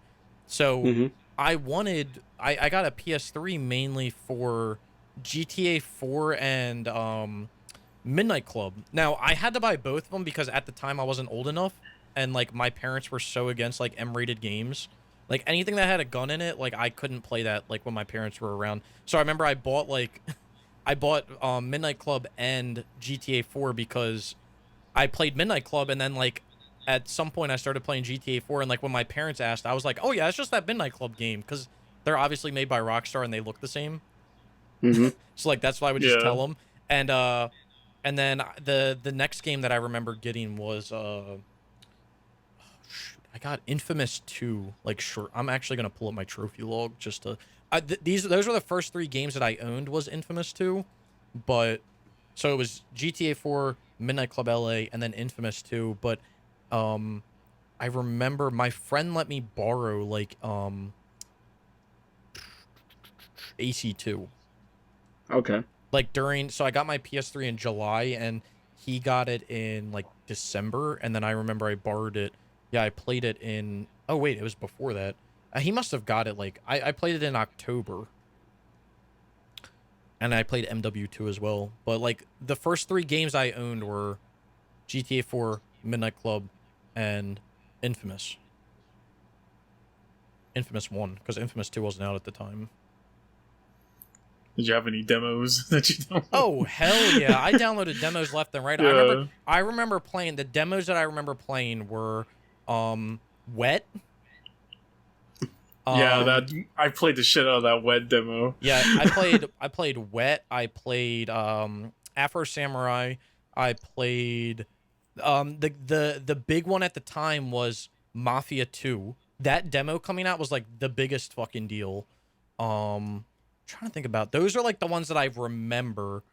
Trying to think about any other ones that I played. I can't really remember off the top of my head, but I remember those. I know Waves is the king of demos though. Oh yeah, he is. Yeah, I played the Battlefield 1943 demo. Oh, Bad Company 2. Which was, I think did that have a demo? The Bad Company 2 demo I played a shit ton. The Time Shift demo. Which Time Shift is such a dank ass fucking game. Yeah, let's get a remaster. Then the Devil May Cry 4 demo, because of course. The Bejeweled 2 demo. Oh, you know what demo I played? It wasn't on the PS3, but I remember playing it was either God of War, Ghost of Sparta, or Chains of Olympus on the PSP. Oh yeah. I remember playing one of those. I remember the Godfather 2 disc having a Dead Space demo on it. Oh, and you played that? Yeah, I played that. Remember when that was a thing, when you would get the demo on a disc? Yeah. I think I still have a PS3 demo disc. Thanks, Game Informer. Yeah. Because I went to this... That was back when my mom used to like going to Barnes and Noble a lot. And I would get like the official PlayStation UK magazine there. And they one time when I got it, it had a demo disc. Hey. And it had Pain on there. I don't know if anyone even remembers Pain. Yeah. That's a hard 100%. I think it had Wet on there also. Just a shit ton of games. Games were cool back then. Yeah, I was actually gonna the demos on the disc reminds me. I was gonna put a tweet out the other day that was like, guess this game, and it was gonna show like it was a game that had a demo or like a beta for Resistance 3 on the disc, and I was gonna say guess what the game was. What game is it? You gotta guess. I remember Little Big Planet 2 coming with Little Big Planet Prehistoric Moves. Oh, Jesus Christ. It was a shooting game. Pretty notable shooting game. Killzone 2. No. Killzone 3. More famous than that. Haze? No. It's Pretty notable. Bulletstorm? No, pretty notable franchise that isn't around anymore. Well, it's got to be a PlayStation thing if it has if it has Resistance 3. Right. Come on now, think about it. Think about it. Notable shooter that was a big deal and now it isn't anymore. It's not around. Oh, SOCOM. Yep, SOCOM. That can be. SOCOM 4. Oh, okay. I don't know if SOCOM was ever a big deal, honestly. What? Yes, it was. I don't know about that. SOCOM was big. SOCOM was a big deal. Yeah, it was. That game. Yeah. I remember playing the MAG demo. Jesus, I'm glad I never played that game. That game was a train wreck from the beginning. I had so many demos. Trying to think, I don't know if I had I would have to go back on and look, but I definitely had more demos than that. But I remember like when the Mafia 2 demo came out, that shit was a big deal. Oh, the Bioshock 1 demo I remember being a big deal. Oh, yeah. Remember when demos were just a big deal as a whole? Yeah. I remember renting Bioshock from Blockbuster and not returning it, and then they went out of business like a week later. And I'm like, I think the last game... I got a game. I think the last game I rented from Blockbuster was the Lego Star Wars 2 on the PS2. I remember playing the shit out of that on the original Xbox. I never rented a game from Blockbuster, but the memory I have from renting from Blockbuster, it was my dad, and it was back when it came out, but he rented the original Fast and Furious movie. Oh, damn. So it would have been back in like, what's that, like 2000 or something? Yeah. Yeah, I remember that. We had a video store around by where I live called Family Video. Yep. Oh, yeah, that's around. And I remember when San Andreas was coming out, and we had to get on a list to pre-order so we could rent it. And me and my brother kept it for like 2 weeks. We're just getting letters and phone calls yelling at us to bring back the game. Hell no, he's trying to get his hot coffee, bro. Let him be. I was like, we finally beat it. I'm like, all right, now we can return it. Fair Blockbuster enough. used to be like so awesome. Like just to go there, I just remember going there a shit ton of times when I was a kid. Then your parents would be like, you get one movie, your sister gets one movie, and I get one movie, and we'll watch them all or whatever. Then you could like rent games and stuff. It was great. It just sucks because like not only like physical games, but like physical things in general, like they just went out of style so fast. Not even out of style, but like technology just changed, and like companies like Netflix and shit popped up. Like that's clearly why Blockbuster went out of business. But like Blockbuster didn't evolve, and they fucking bit the dust for it. Yeah. But like I feel like that's such like. They could have evolved and still been around. I think there's still like one or two of them around today. I think there's only one. Oh yeah, there might only be one left. But like, hey, whatever. It was definitely cool going in there and just looking at everything, and like that was literally the only place you could like get shit. Right. Yeah, it was like the only place you could get movies really that weren't like stupid expensive. Yeah, you either bought it or you rented it from them. That was like the only way of you watching a movie. And now it's like you have like all these fucking subscription like every goddamn thing has their own subscription service now. I remember you would be able to like rent like a VHS player or whatever from Blockbuster also. Oh yeah, if you you're right. have one. Or they'll give you a deal if you bought like a thing of popcorn and some like candy. Oh yeah, there's that too. Imagine those days, man. Those were a simpler time. Those were good Fridays. You know, you get out of school, parents go like, all right, we're going to Family Video, Blockbuster. It's crazy. It's crazy to think of it like now. Like, it's only been like 20 years, but it feels so long ago. Well, it's just like the technology has changed so much, and it's like renting like a VHS player. Like, I'm pretty sure to buy a VHS player back in the day was like a big. I mean, obviously I was young at the time, but like buying a VHS player back in the day was kind of a big deal. Probably like it wasn't something that was cheap. Nowadays, you can buy a fucking DVD player for people will give it to you for free, or even like a Blu-ray player at this point. Well, like people will give that shit your to you PlayStation for free. is a Blu-ray player. That's true. Like, that is true. That's why I got a PS3. My parents paid for that. They're like, it's cheaper to buy the PS3 than it is to buy a Blu-ray player. Yeah. But like, Like, Yeah, I alright. remember one of the reasons we got a PS2 when I was a kid was because it was such a cheap like DVD player. Exactly. well, I think that was That's part what- of the that's how marketing of mine it turned too. Yeah. That's the only reason my parents paid for it. They're like, yeah, we got a Blu-ray DVD player now. I'm like, oh, this has to stay out in the living room. Damn it. Dang. That's selfish. Uh, No, but it's just crazy how fast like technology like evolves, or technology has evolved, and like it's crazy to just think about like where, like you said, Waves, like 20 years ago it feels like it was ages ago, but like where are we going to be 20 years from now? Like what's the technology going to be 20 years from now? everything implanted into our brains.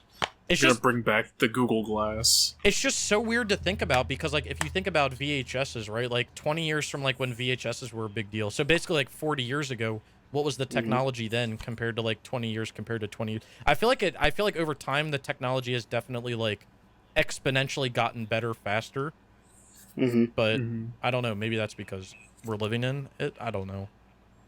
And like, there's that full 4K Blu-ray HD thing or whatever, but like, I don't see anyone buying them. Like, unless it's like for a big movie that everybody likes or whatever, you don't see people like Like, buy DVDs or like I own... like around Blu-rays. I never saw anyone like buy Blu-rays. Like, my discs family or, bought like, Blu-rays. players? The discs, Oh. like when they had movies Oh yeah. and Blu-rays. I think the only Right. I think the Talking only about that, what's up? real quick. When I went to Movie Training Company, I found a copy of Spider-Man 3, and at the very bottom it said for PlayStation 3, and it wasn't like the video game Spider-Man 3; it was the Blu-ray for the movie. Oh. Wait, what? Yeah. What the hell? Yeah, What is it? I mean, personally, like my parents and like my family, like we owned a lot of VHSs, Mhm. and we had our own like VHS player, and then obviously DVDs came out, so we owned a lot of DVDs. But like recently, like we haven't really bought like movies, and like even if we buy movies, we don't buy like Blu-rays. We still just buy DVDs because like it is what it is. I think the only Blu-rays that we own, there's like only a few, but like the only notable one I can think about, which like the only reason I asked my mom to buy it because we got it for like a Christmas gift as like to the family.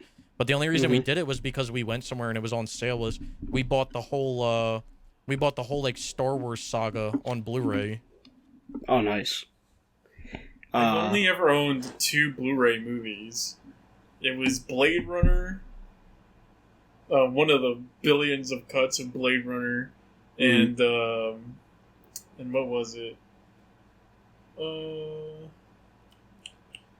Les Miserables.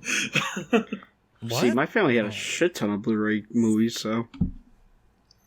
Well, it's crazy. I had a 'cause- shit ton of VHS and DVD movies. Yeah, I'm the same Yeah, way. we had a lot of VHS. We had DVD, and then we had Blu-ray. I do have the 4K Blu-ray player, but the only movie I've actually physically bought for that was Saw, because it was like the anniversary edition. It was like a special case, and I'm a big fan of the movie, so I bought it. And then for Blu-ray, I forgot I bought Lego Lord of the Rings, and it actually came with a Blu-ray copy of the Lord of the Rings. Hey. That's with funny. it. I bought shit. What did? Yo, that reminds me. Hold on. There was so I bought back in the day. I bought Fear 3. Okay. They made a special edition of it. I got it on the PS3. It came with a game, or it came with a movie as well. Oh, did it really? I'm trying to think about what movie it came with. 18 Fear 3. Fuck, man, what did it come with? Hold on. What movie? I'm looking it up. Movie came with Fear 3. Fear 3. It's gotta be on the wiki, right? Come on.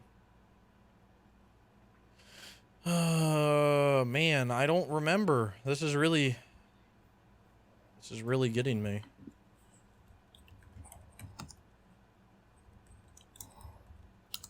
I remember one of like the pre-order incentives for the PS3 was to get the Adventures of Ricky Bobby or whatever. Yeah. With it for free. You get that and Resistance Fall of Man with it, I think. Dude, I don't know why I can't find it, but yeah, so my Fear 3 came with like Mortal Kombat. no, it came with like a No. movie. It came with like an actual like movie. Warner Bros. Oh no, that's recent news. My bad. I'm trying to look up like a cover art because it had like its own cover art for the DV, like for the case, obviously. But like I can't remember, and it's downstairs obviously, so I can't just like I used to be able to just turn around and tell you what it was, but I don't have my games upstairs anymore. Dude, I can't find it. It's kind of crazy.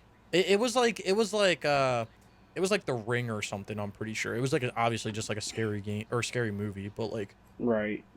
man, what did it come with? Hold on, let me look up Fear 3 PS3 cover art.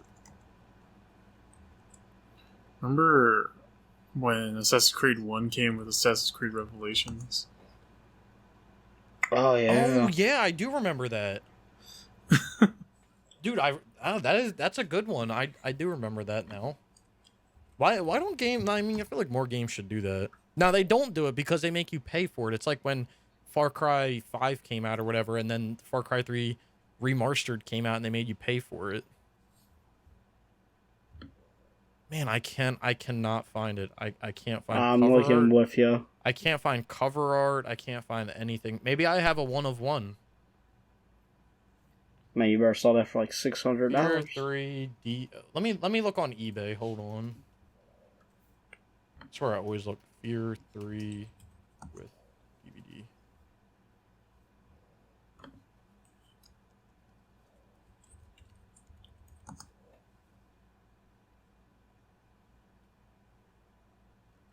Oh, your Xbox.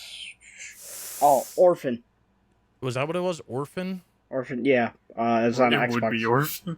Yeah. Yeah, it came with the Orphan. Nah, yeah, I think you're right. I think it definitely was Orphan. It includes bonus Orphan movie inside. Yeah. Yeah, here it is right here. I see it for the 360. Yeah, that's what it was. It was Orphan. But yeah, you see how it's like that silver case? Mm-hmm. Yeah, that's the one that I got just randomly. I bought it and that's what they gave me at like GameStop, and I was like, all right, cool. Whatever. Who knows how much is it going for on the Xbox? 37. God dang! I got a hidden gem, boy, and I didn't even know it. PS3 was crazy when you like think of it. Well, they were just like evolve. I mean, they were just trying to innovate, I guess, and like figure out like what people wanted and what worked. I feel like everything is kind of like stingy now, and they don't really like innovate. Like not only with shit like that, but just like with game. Like I feel like that's how some games are now. Everything's just like safe. We'll do what works. Oh, this worked. This is tried and true. We'll just keep doing it over and over again. Like, they kind of missed out on the market when they released the Saw games. You could have did, like, a different... put out a couple of Saw movies with it. Dude, why... I don't know why they don't make new Saw games. Like, that... I don't know. There's concepts for games that are just, like... They seem so easy to me. Like, obviously, they probably aren't after the fact, but, like, they just seem like such easy concepts. Like, one... I can think of 2 concepts for Star Wars games that are just so fucking easy. Just do it. Like, one of them is... which I've talked about before, is making a game like Jedi Academy, which you basically like. It takes place like it can take place whenever, but like you could make it take place during like the prequel, and literally you're a Padawan that moves up the ranks to become like a Master Jedi or something. Like That'd so be really fucking cool. like easy, like such an easy concept. And then obviously you could die off at the end, so that like that's why you never existed in like the movies. But like, whatever. And then another one would be like to like literally just be a bounty hunter. Right. Like just be a bounty hunter. Like you know, Yeah, the it doesn't have to be bounty like a hunter game- Mandalorian game or anything. Like literally just be a bounty hunter. That's all you have to be. You know, the bounty hunter game in general, like I just other than like the bounty hunter game, that's just like never been done. I feel like, right?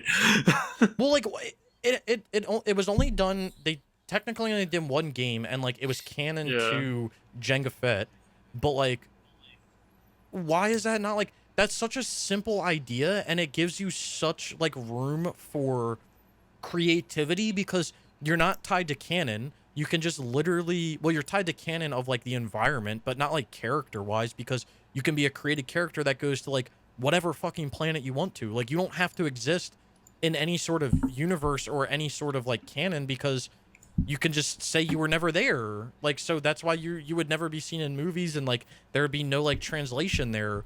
And like there's so much room for like creativity to like create planets or like be on any planet. Like, it's such an easy concept that like you could make so many games out of.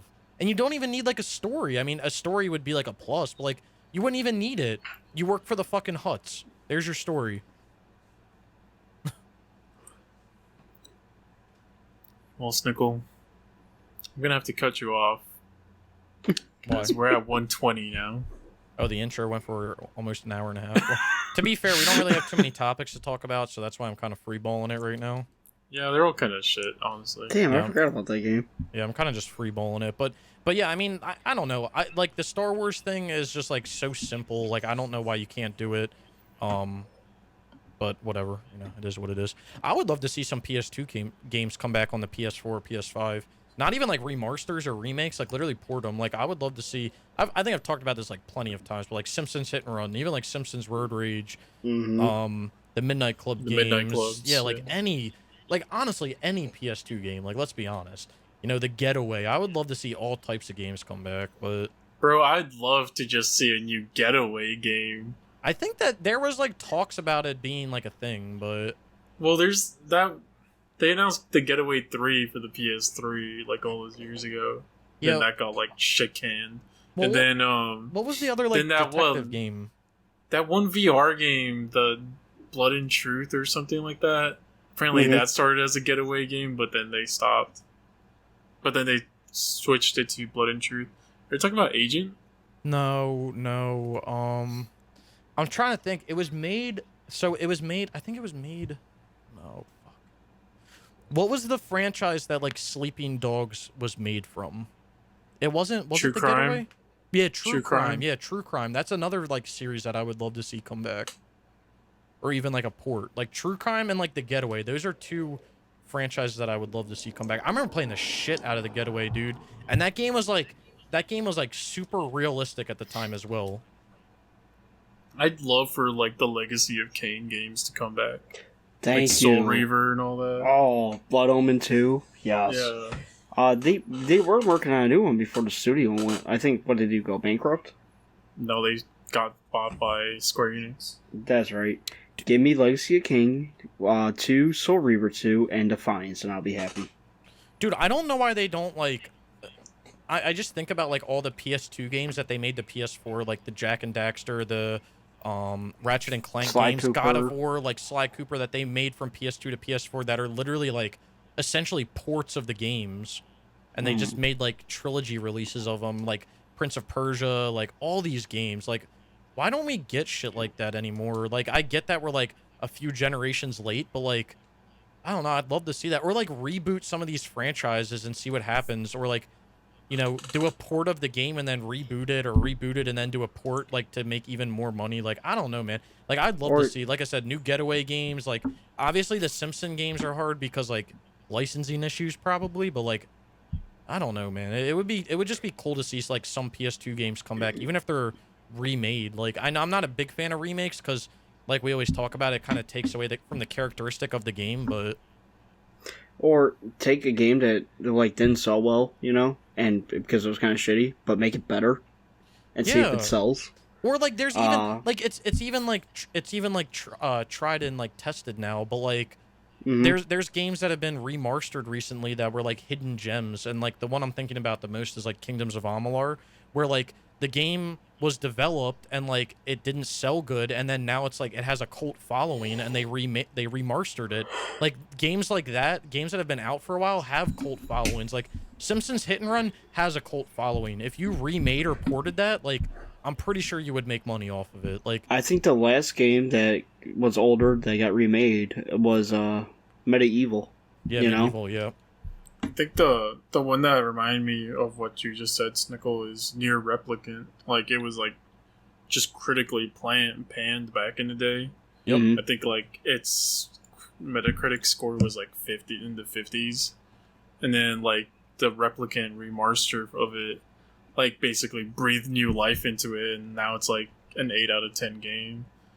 And like, it would just be to me, it would just be such a cool thing because there are these cult followings, and like if you're gonna remake the game and not just like port it or remaster it, then you take what people said in the past, or you talk to like diehard fans, or you read you read through these forums and see what people are talking about, which is bad, and then you improve that, but you keep the things that people love.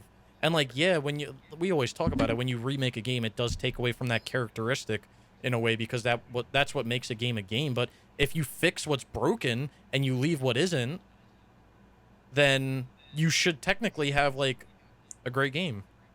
Like, I'm going through like eBay and just looking through like older PS3 games, and a couple that stood out to me. Haze, man. Right. Maybe not. Time Shift Lair would be dope. Lair. Time Shift. Lair is like, I feel like Lair was just that was like when Sony was just like, they were trying to innovate so much, and it was just ahead of its time. Split Second would be dope. Bro, if they made a new Time Shift, or at least like remastered the old Time Shift, I'd be so happy. You know what? They should Hot Shot Golf, I think, would be fun. Well, they have everybody's golf, but like a new one would be nice. But didn't Sony didn't they recently like leave or something? They lost it. Oh, they lost it. Yeah. They're making the next Hot Shots game or whatever is going to be a multi-platform.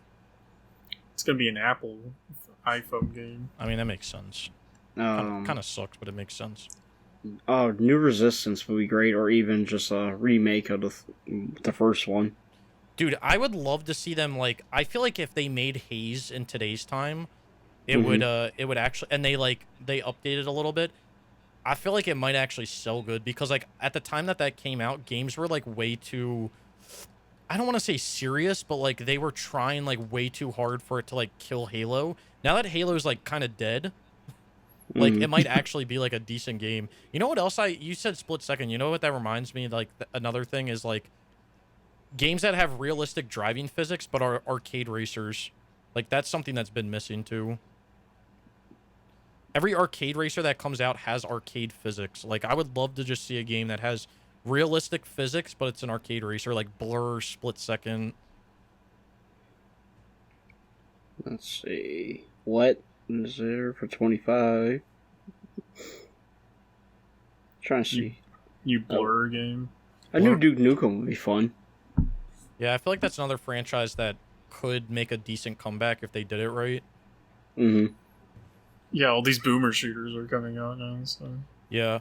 The thing that would be I mean, a new Blur would be dope, but the thing, I mean, I've always said it, and like even if you watch videos and see other people talk about it, like Blur is basically Mario Kart but with like real cars.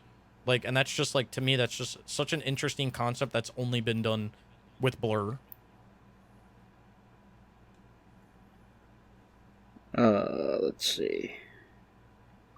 I would love to see like Burnout just get like either, I mean, they could literally port it, but if they remade it, that'd be dope. And like the Burnout Paradise engine, that would be dope to me. But I'm not the one making these, right? I'm just the dummy buying them. I mean, at least maybe Dead Space is coming back, so. Yeah, I mean, there's a possibility Burnout comes back. I would love to see Burnout, and I would love to see like old, like not even making like new games, but just like porting or remastering like old Need for Speeds, like Undercover, not Undercover. What the fuck am I saying? Underground 1 and 2, Most Wanted. There you go. There's been Undercover. I know there's been like die. rumors. I forget if it's a remake or a remaster or just a brand new Dead Space game. Yeah, so. I heard that too. I mean, that's another one where like Dead Space was never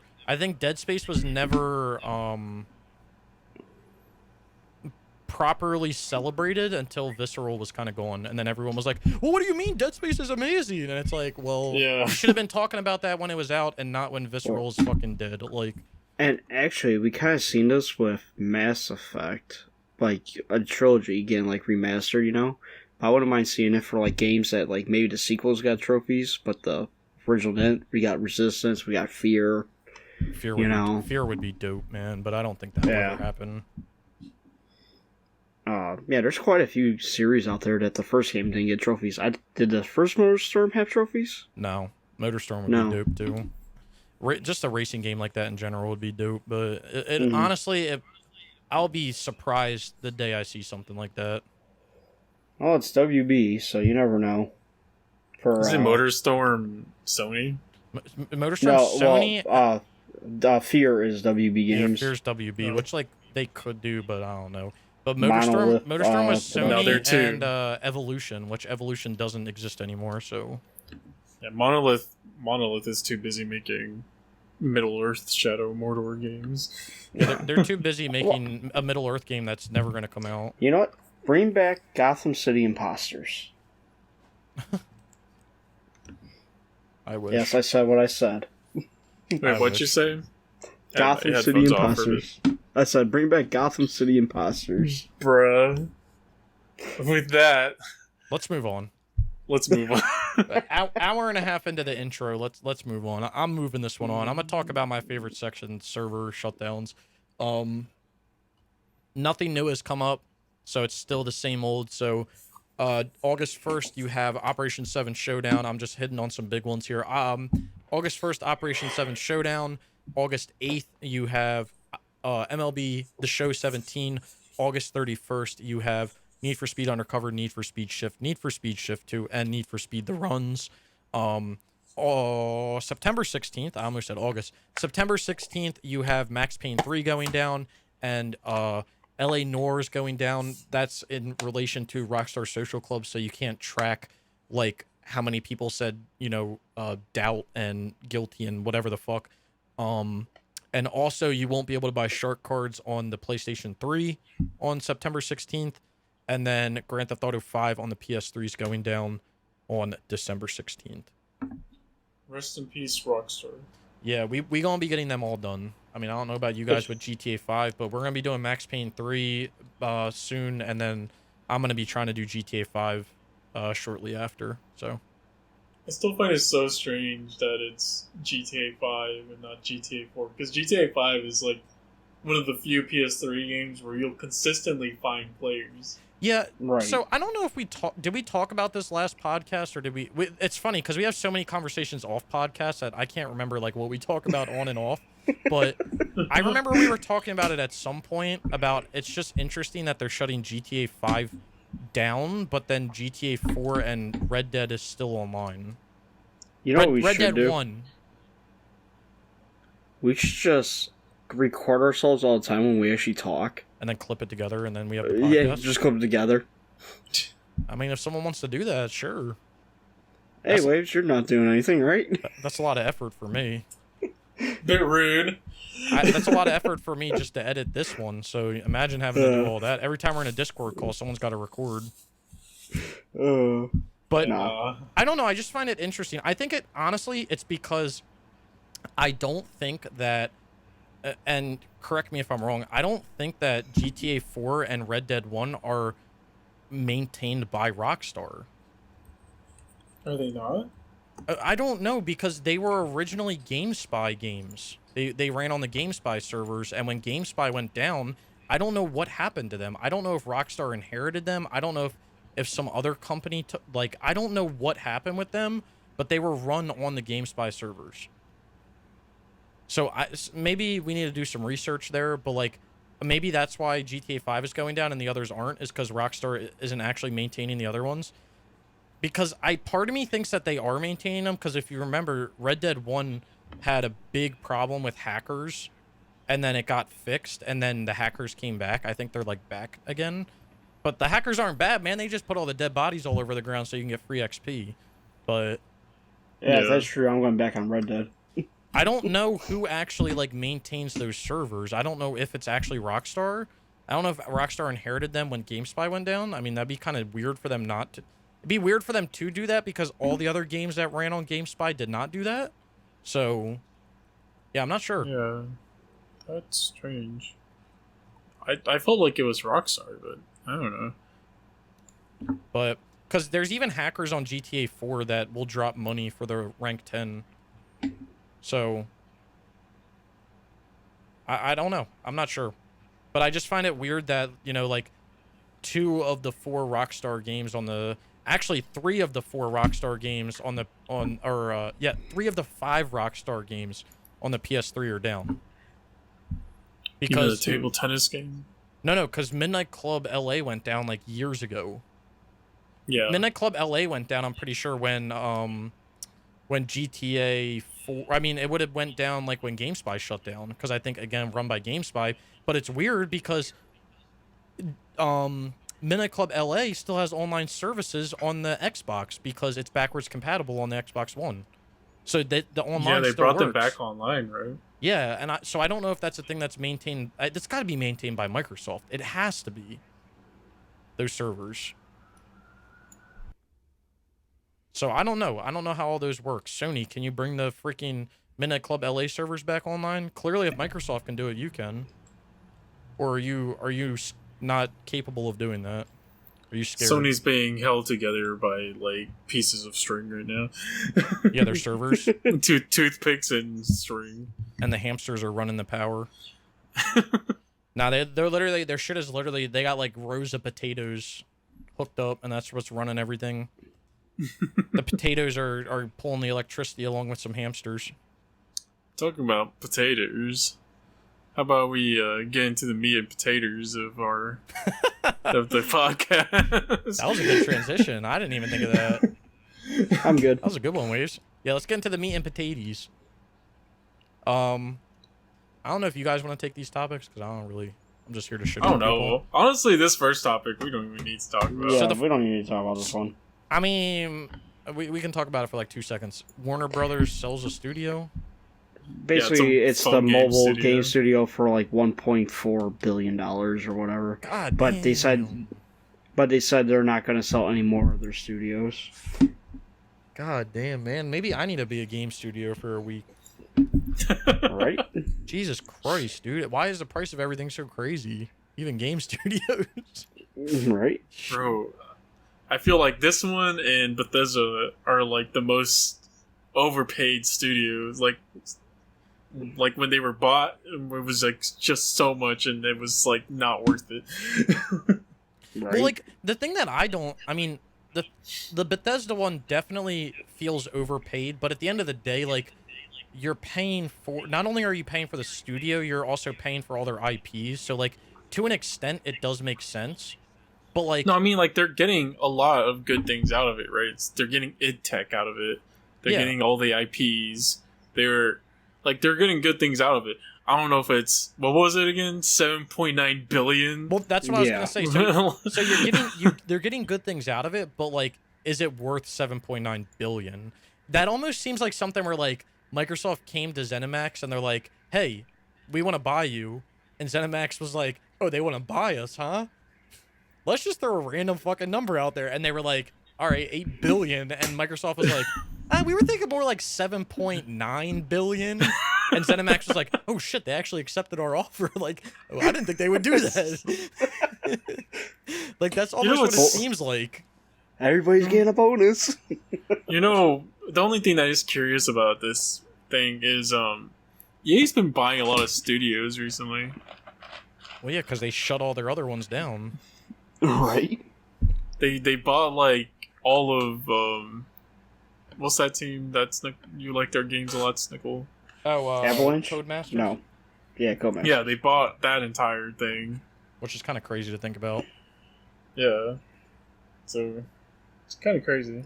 Yeah, and I feel like they didn't even buy them for a lot, because like Codemasters has the Dirt IP, and they work with, I mean, they technically don't own it, but like they're the only ones that have like made F1 games for the most part. So like they have those two, and like, yeah, they're not like huge money makers, but like they're still pretty big in the racing community. And then they're buying whatever software that they have to hopefully save their fucking shitter ass Need for Speed games that have come out recently. So they bought Codemasters for $1.2 billion. Like, let's put this into perspective. They bought Codemasters for $1.2 billion. who's a reputable company, and they bought this fucking company from WB Games WB. for 1.4 billion. So whatever the hell this shitty company is just got bought out for more than Codemasters. Like, that's crazy to think about. This studio is best known for its Golf Clash series. I have no idea what the hell that is. The fuck is a Golf Clash? Like, Codemasters has made the Dirt games. They made the F1 games. Codemasters made, what the fuck is it called? Damnation. Didn't Codemasters make they didn't make Black, did they? Didn't they make Body Count? Yeah, they made Body Count. Yup, they made Body Count. Although that's not worth, jack shit. But you get the point. Like, at least they have games. Like, what the hell is a Golf Clash? Like I mean, I know mobile golf is like our mobile like games are a big thing, but Snickle, these guys made Lego Star Wars Battles PvP Tower Defense. I never even heard of that a day in my fucking life. But of course, like probably 2 trillion 3-year-olds play it, so we got to make the money. I don't know, man. It's just crazy to think about. And then you got ZeniMax out here getting bought for like what, $7-8 billion. That's a lot of money. That's a lot of money. Like, we're just saying the word, but like that's a lot of money to spend. You got to think like, okay, I don't know how much it makes. Let's think about like how much Let's see if we can look this up real quick in the meantime. How much do you think Skyrim net profit? Well, that comes out on everything plus Alexa, so. Well, that's what I'm wondering. Like, I wonder. Okay, so Skyrim. Isn't the 20-year anniversary this year for Skyrim? Something like that. No, it's its 10 year. It came out on 11/11/11. The most recent one I could find is as of 2012. It's 450 million. I was gonna say, so this but I'm is. sure that's even bigger now. These are the top 10 highest grossing video games ever. You've got Call of Duty Modern Warfare, 2007, 700 million. The Sims, 2000, 740. Modern Warfare 2, 780. Gran Turismo 3, 850. New Super Mario, 1.2 billion. Wii Play, 1.25 billion. Grand Theft Auto 4, 1.35 billion. Mario Kart for Wii, 1.4 billion. Call of Duty Black Ops, 1.5 billion. And World of Warcraft, over 10 billion. And then it says up here, Skyrim, Skyrim gross 450 million. It says it says right, Skyrim grossed 450 million, but that's one game. But like, but the thing is, this is 2012, so all the new Call of Duties have blown past that Black Ops game. Yeah, I mean, it's just crazy to think about because like even if Skyrim netted $450 million and that was the most profitable game that Bethesda had ever created. Okay. Like, you gotta think about it this way. Yeah, okay, what do you got? $620 million. Okay, so Skyrim nets $620 million. That's its profit at the end of the day. That's how much money they have in their pocket. If that is their most profitable game that they've ever made, you would have to make, let me think about this for a second. Fallout 4 made more money than it. How much did that one make? $750 million. Okay, so let's use that as a base mark. $750 million profit. So if you made 2 games that netted that money, you'd have 1.5 billion. And then how much are they buying for? 8? Yeah. So you would have to do that. 2, 4 would get you 3. 6 would get you 4.5. 6 would get you. You would have to do that, like, you'd basically have to make 7 of those games to pull even. And like, do you really think that in the span of Microsoft and Bethesda that they're gonna pull in 7 more Bethesda games and net $750 million when they're only selling it on 1 console? Nope. I guess 2 technically, because PC. But like that, PC is their main market, so like that's what they're evaluating these companies at. And it's just like, it's just crazy to me. Like, it's just crazy to think about that. Like, wait, let me think. Did I say? So wait, so 4 of those would get you 3. 6 would get you 4.5. 8. Oh, it would be like 9. You would need like nine Fallout 4 sales profit to then pull even on your deal. Mm-hmm. Like, I don't know, man. I don't want to say that ZeniMax isn't worth it, but like, I don't know, bro. I don't know. Like, I know people. Look, okay, wait. So I found this thing from Gamer Tweak. It's on September 27, 2020. And Bethesda's entire net worth is around $3 billion.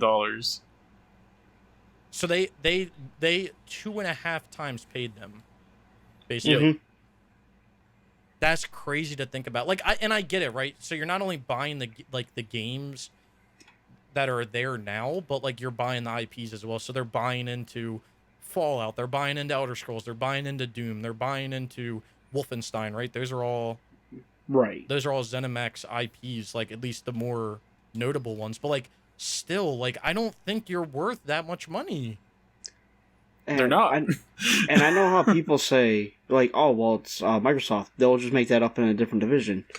I think of it as a business standpoint. Yes, there's different divisions. That one division should not rely on other divisions to keep it afloat.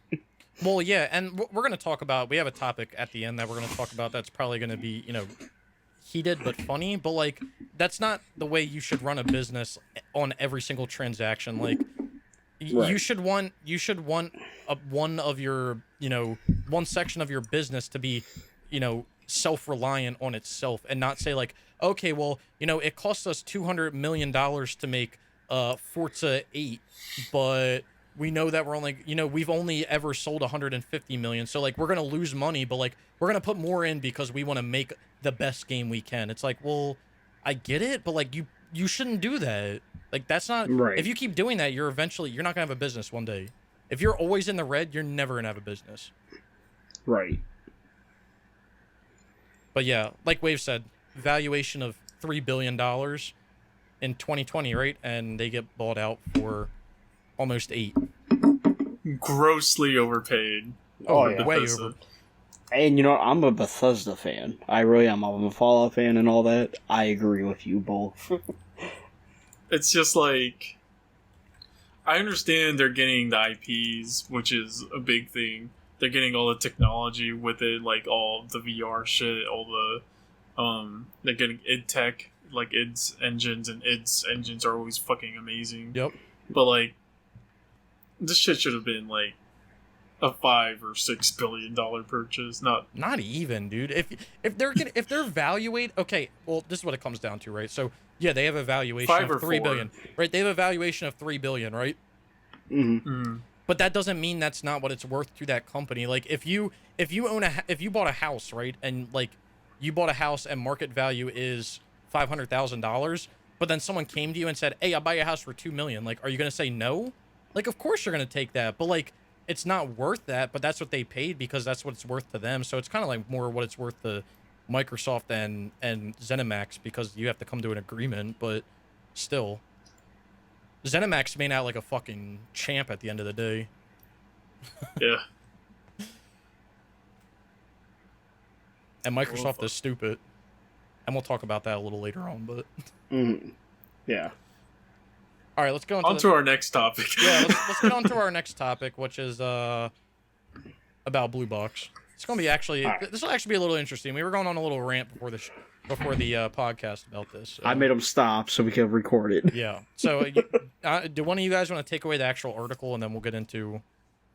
Brian can do it since he's the one who's been keeping up with this a lot. Wait, did we talk... I don't know if we... Again? Losing my train of thought here. We didn't talk about this last podcast, right? This was something that you and me talked about it right afterwards. Okay, yeah. Right. I remember we stayed up. I couldn't remember if we talked about it during or... Because I remember we were going to talk about it, but then you were like, I don't know, this seems a little sketch. And then you went and took a shit, and then you came back, and you were like, hold on. You had like a revelation in the toilet, which like I can totally relate. I agree, that happens. You're right. Totally relate to that one, so... But, no, Abandon, which is coming to PS5. Man, what a conspiracy theory these have been going on through. and they're really good because I love conspiracy theories.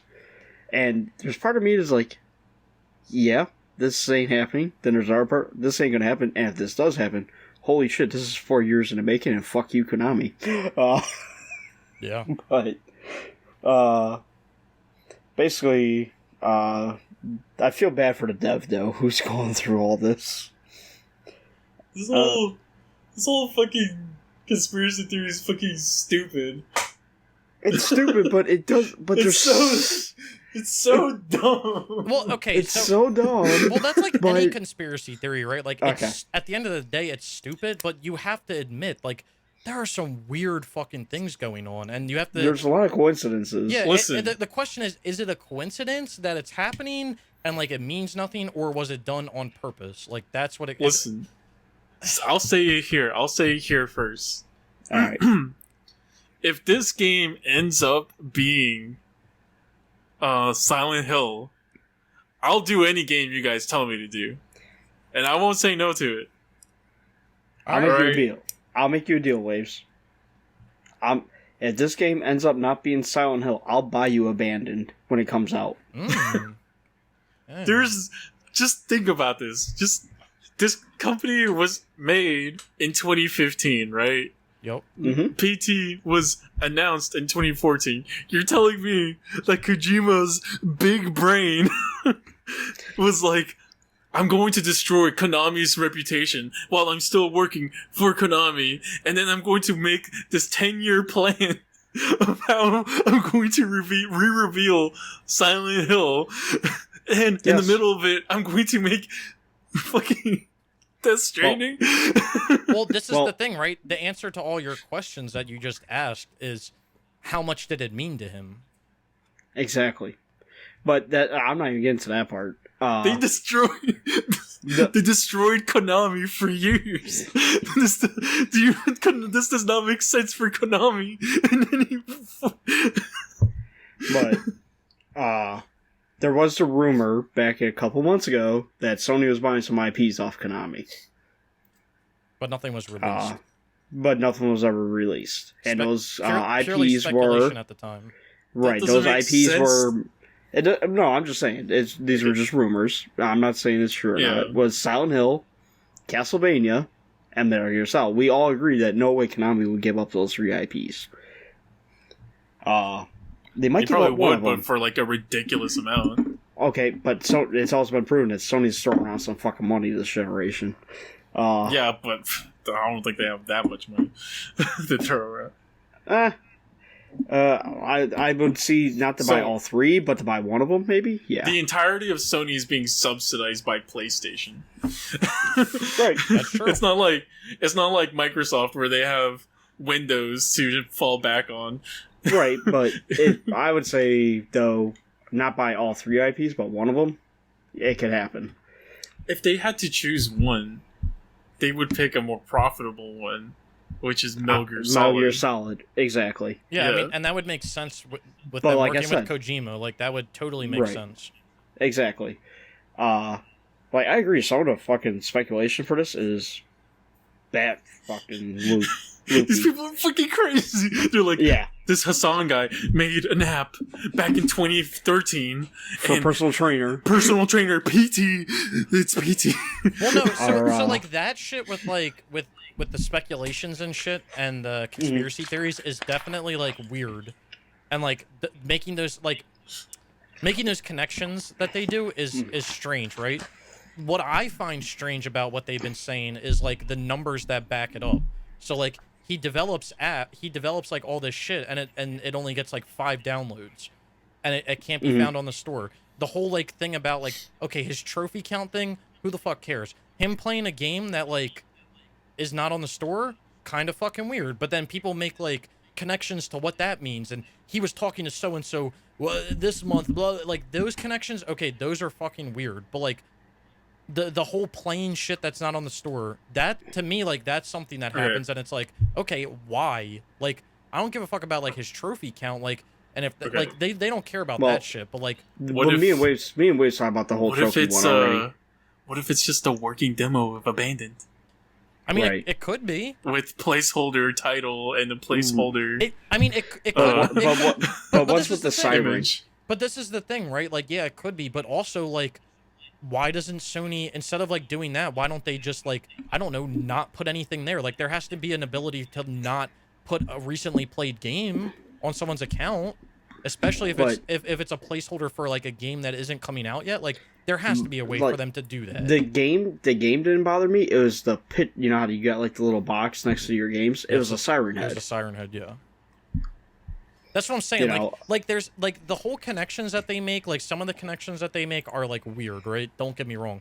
But then some of the them no make trespassing. yeah, like the whole like he made a personal trainer at PT. Okay, that like whatever. That's fucking weird. Just shut the fuck up. But like Right. the whole like the whole him making games and them only getting 5 downloads. Him being like this game on his recently played that Siren Head. You know, like this being a company that's never, the weirdest thing to me, which we were talking about before, this being a company that's never made a game before, and now Sony's funding some, you know, AAA budgeted game, but then it's getting subbed out to 7 different companies. Well, why would Sony give a game to a company that has no track record, and now they're basically saying, oh, you can manage 7 different companies to make this game for you? Like, Because they're not. That's weird to me. Like, why wouldn't But they're Sony not. why wouldn't Sony just sub it out themselves? Why are they giving it to a blue box? Because Sony's not making the game. Sony is marketing the game. Sony let them announce it on their PlayStation blog. But that's Sony's not involved in the development at all. But what I'm saying is, why would they let this team do that and then fund them to just sub the game out? Like, Sony's not gonna give them money.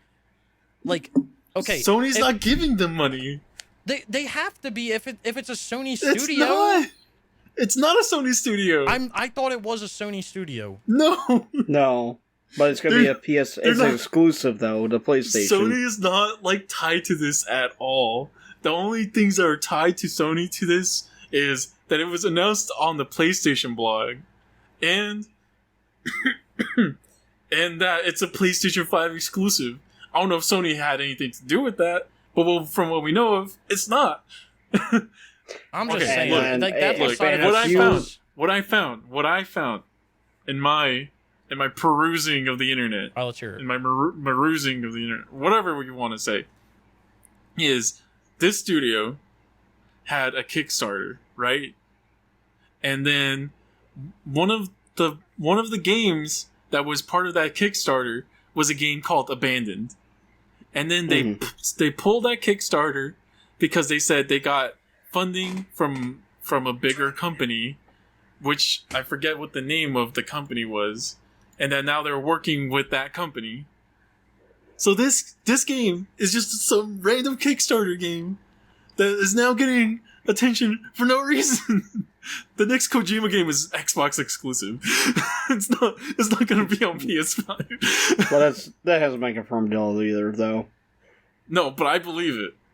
There's more backing on that than there is to this whole stupid abandoned being Silent Hills thing. It's weird but you got people like Jeff Keighley and all that, like, really going in with this, though, too, and talking about it. That's the kind of little crazy part for me. Well, Jeff Keighley's a troll. I just want to get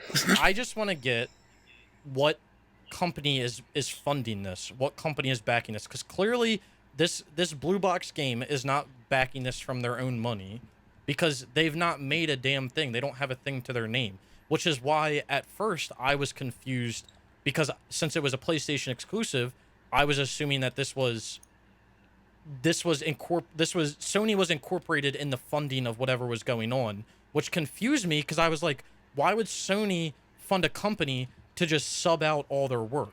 That doesn't make sense. Like that'd be like Waves going to Sony and being like, hey, can you fund my game? I have an idea. And then they give you the money, and then you're like, okay, I'm gonna take all your money and I'm gonna pay other companies to make the game for me.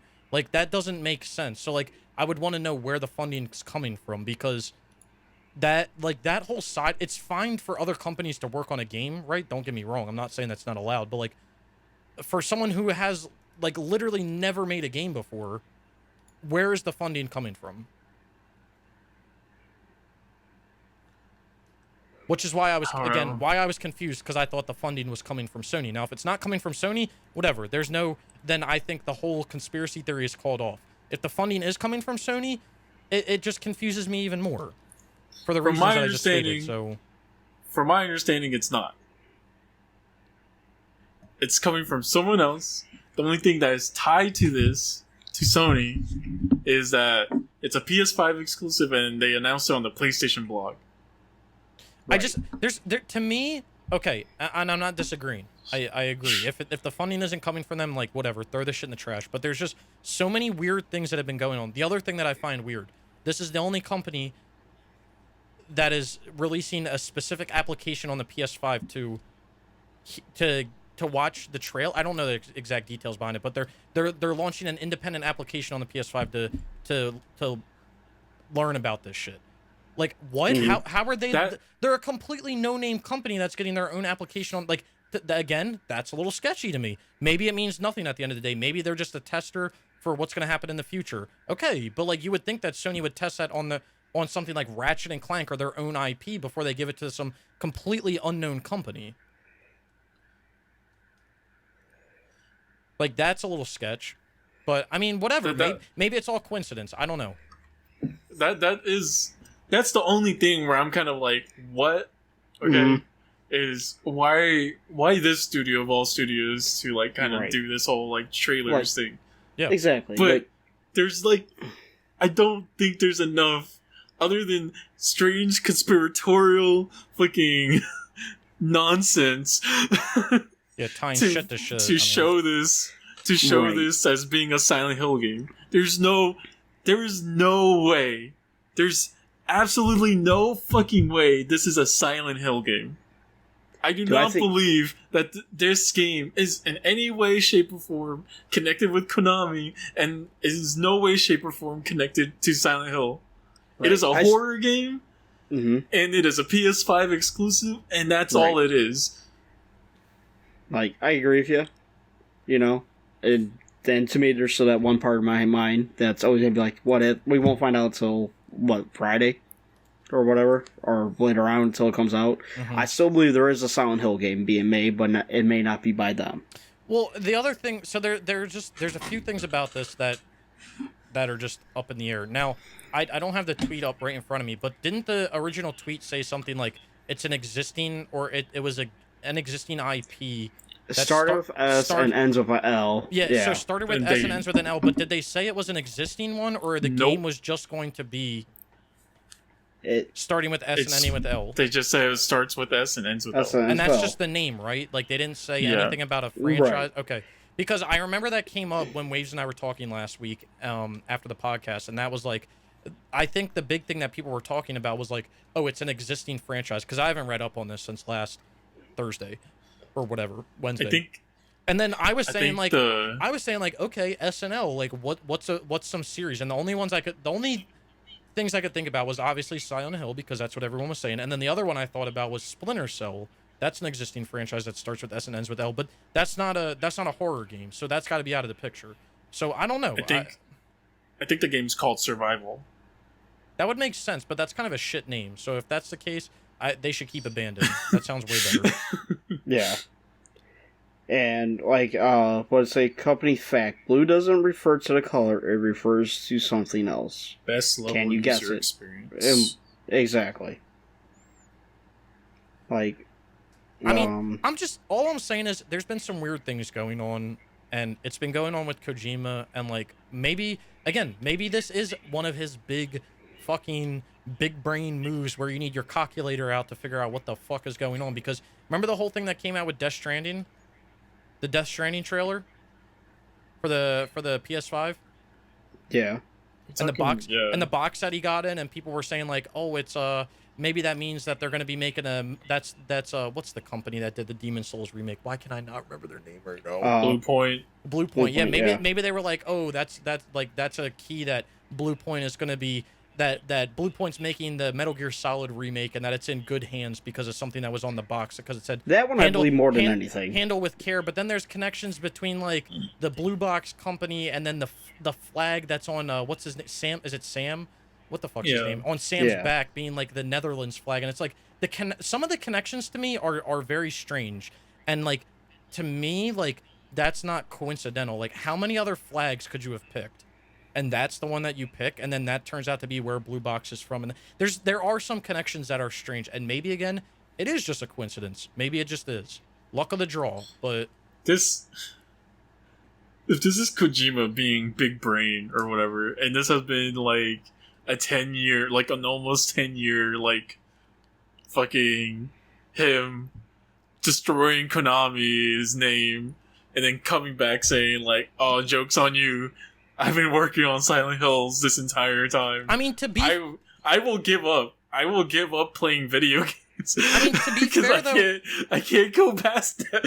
to be fair though, like this is the way you have to look at it, right? So again, I go back to the main question: how much does this actually mean to him?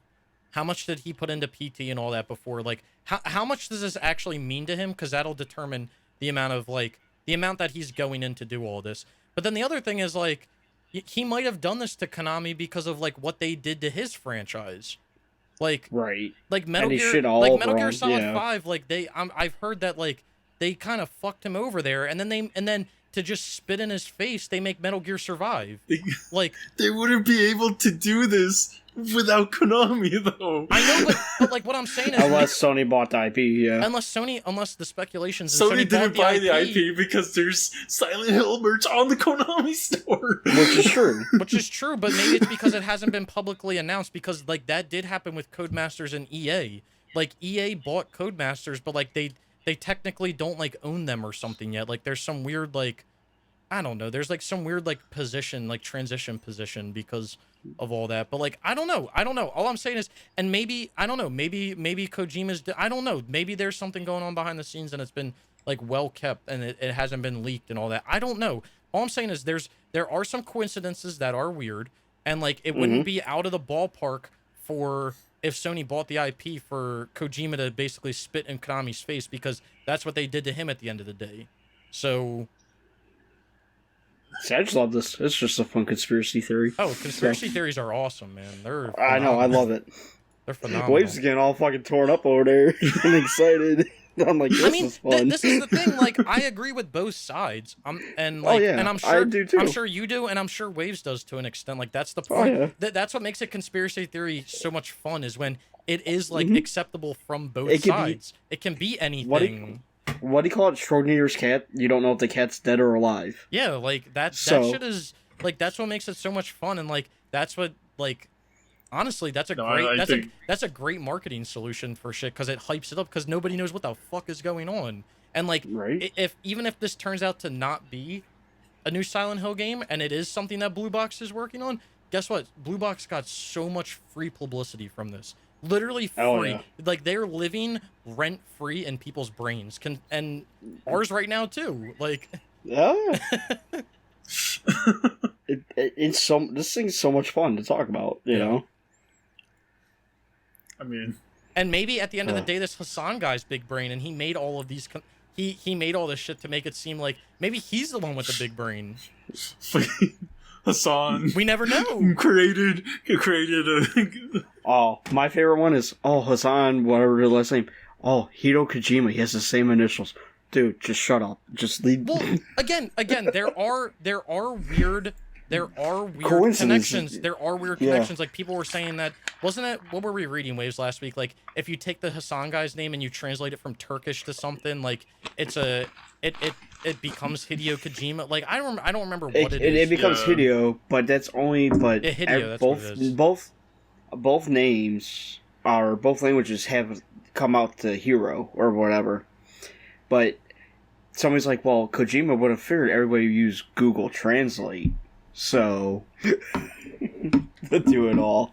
I don't know. So- like there are definitely weird coincidences. And Well, yeah, again, I'm not gonna lie about that. We gotta wait and see. Uh, We definitely gotta wait and see. like- 'Cause it is Like, what it is. one thing was like a black handprint for something, and it's like, well, that's a reference to Death Stranding. And I'm like, alright. But to me, it was just weird because Jeff Keighley is a fucking troll.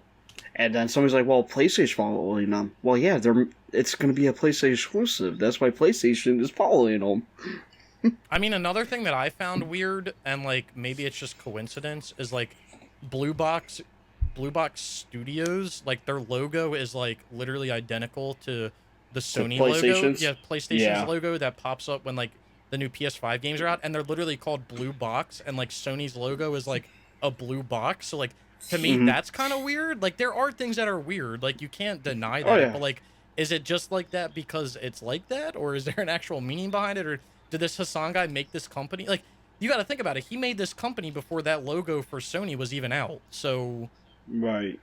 like, is there even a meaning behind it at that point? Yeah. Well, we'll find. The only way we'll know is when it comes out, Sure, or when maybe- more information. Maybe Sony We'll stole find it from out. them. And find who out knows? We'll find out this Friday. We'll find out this Friday, and the big rumor is Sony will have their own event coming soon. So we'll see if anything gets announced in that, because there were quite a few games missing during E3 from Square Enix that were not shown. So Oh yeah. All right. This isn't Silent Hill.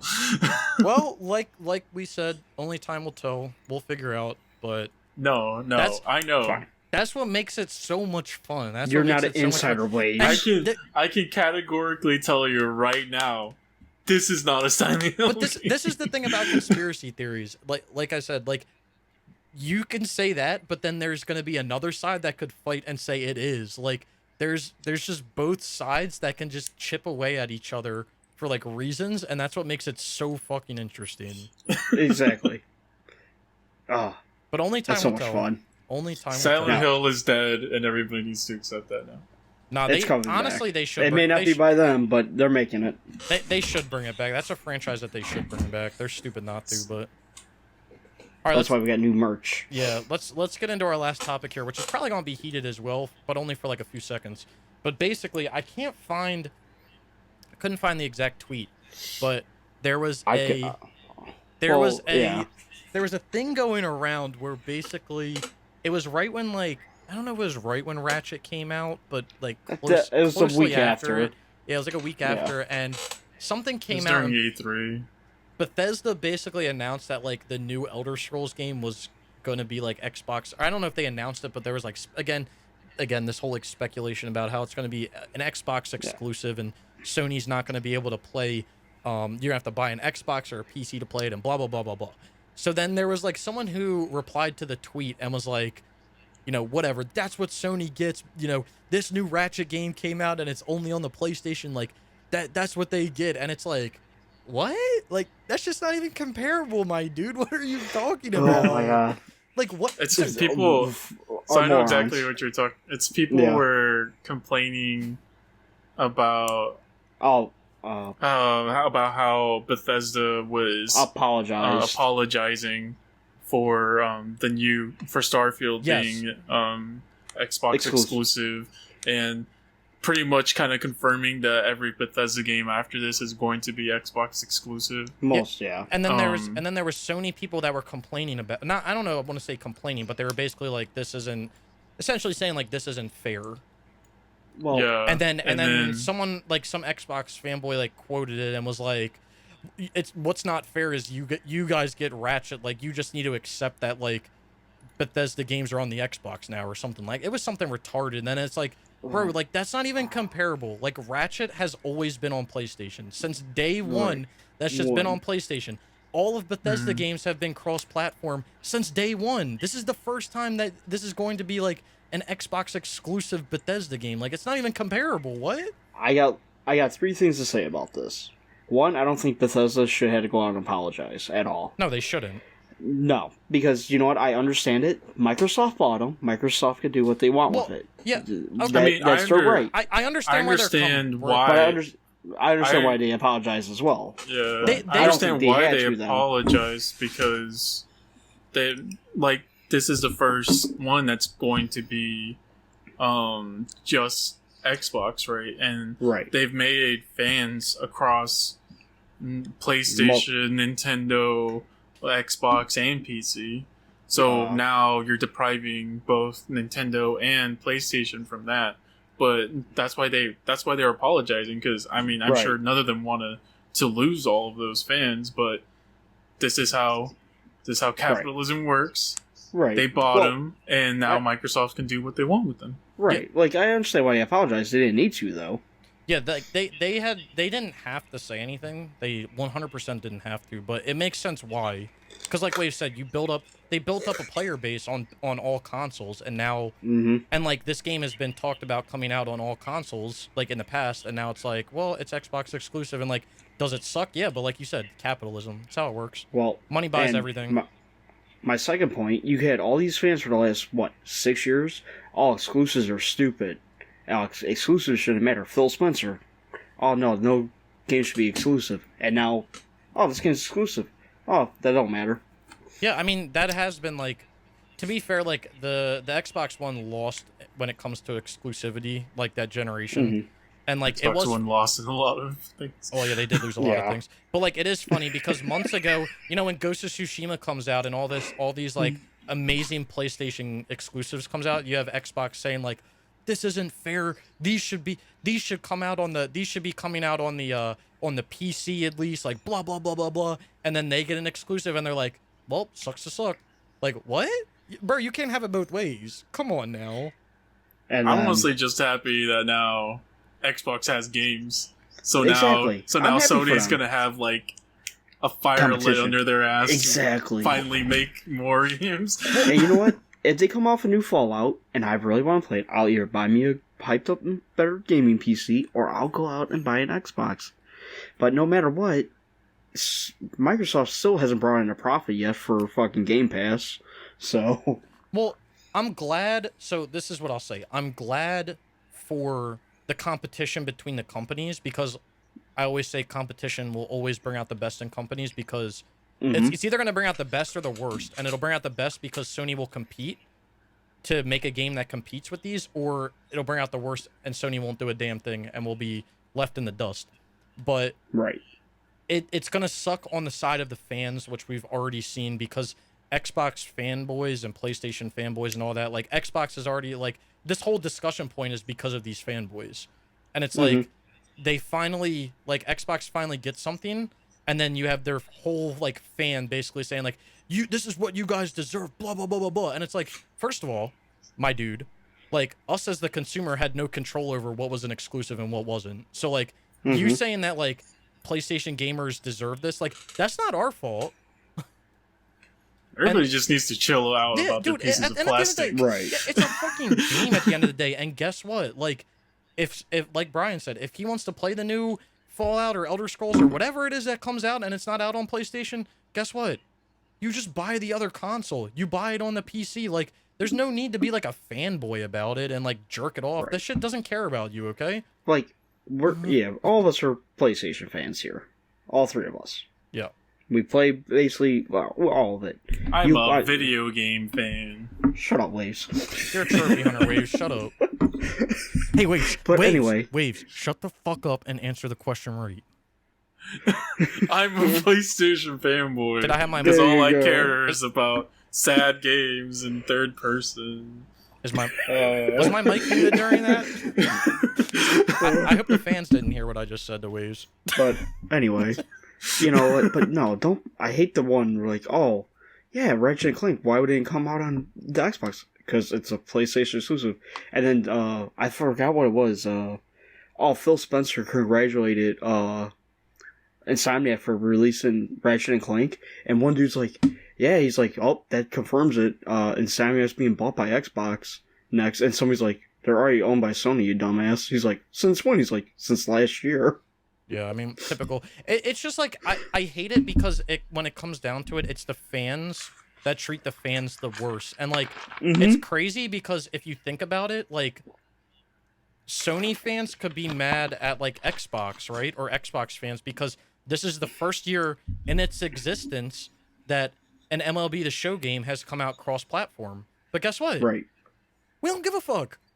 No. We don't care. I still bought it. Hey, guess what? Cool. You can play a baseball game now. Like, I'm fucking glad. Like, it's not an exclusive anymore. Like, I'm not over here pissed off. Like, oh my God, this is so fucked up. Like, instead of you guys, making it cross-platform, why didn't your cheap ass just buy a PlayStation? Like, I'm not sitting over here like that. Like, congrats. I'm happy. Like I'm not mad at Bethesda.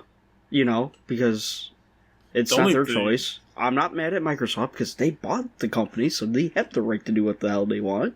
So there we go. The only thing about like PlayStation fans that I've noticed where they just like start going ravenous is like when a game gets announced for the PC. Yeah. Yeah, people. I'm just like, leave it chill. fucking alone. Just chill, my guy. Yeah. Just calm Dude, just go down. sit in the corner and play your game on your PlayStation. Go suck your thumb in the corner and play with your PlayStation dildos, okay? Sir, Yeah, did go- you get to play the game? Yes. Okay, the game is you already beat the game, right? Yeah. You got to play them? Yes. Okay, it's going to PC where it's going to make more money for Sony. Go away. Well, that's and like that's the thing. Like when it's games like Days Gone or whatever, where like initially it wasn't even planned on going to the PC. Like this is just additional profit for Sony because guess what? The game's been out for how long? If someone hasn't played it already, they ain't going out and buying a PlayStation Better to play example. it. Like that Better shit's, example. like let it be. What the fuck does it Ain't no one matter? buying Zero a- Dawn. Ain't no one Horizon Zero buying a Dawn was a better- PS4 or PS5 for fucking Days Gone. Hell no. Right. And especially since it's been out for that long, like if someone was gonna buy a PS4 or PS5 to play Days Gone, they would have done it already. So Well, we'll go with something even older. Horizon Zero Dawn. That was a console that sold consoles. It sold it made its profit. It was done selling probably mostly on the PlayStation, and then it went to PC, and now it's making more profit. yeah, I mean that's how it should That's be. a perfect example. And honestly, I've been saying since the beginning, like I think, if you want to be honest, like I think Bethesda making their games exclusive to the Xbox and PC is just not smart because this is what it comes down to. Most people, own one of the two, right? And personally, like if I wanted to play, I mean, I'm not saying like I'm not a big fan of Fallout and Elder Scrolls. Like I want to play them at some point to experience them, but like they wouldn't be my favorite games. But like when it comes down to it, I'm not gonna buy an Xbox just to play it. Like I'll spend more money and build a PC and I've already built a PC. But like I would rather spend more money to build a PC because you're gonna get more out of that at the end of the day. But like Right.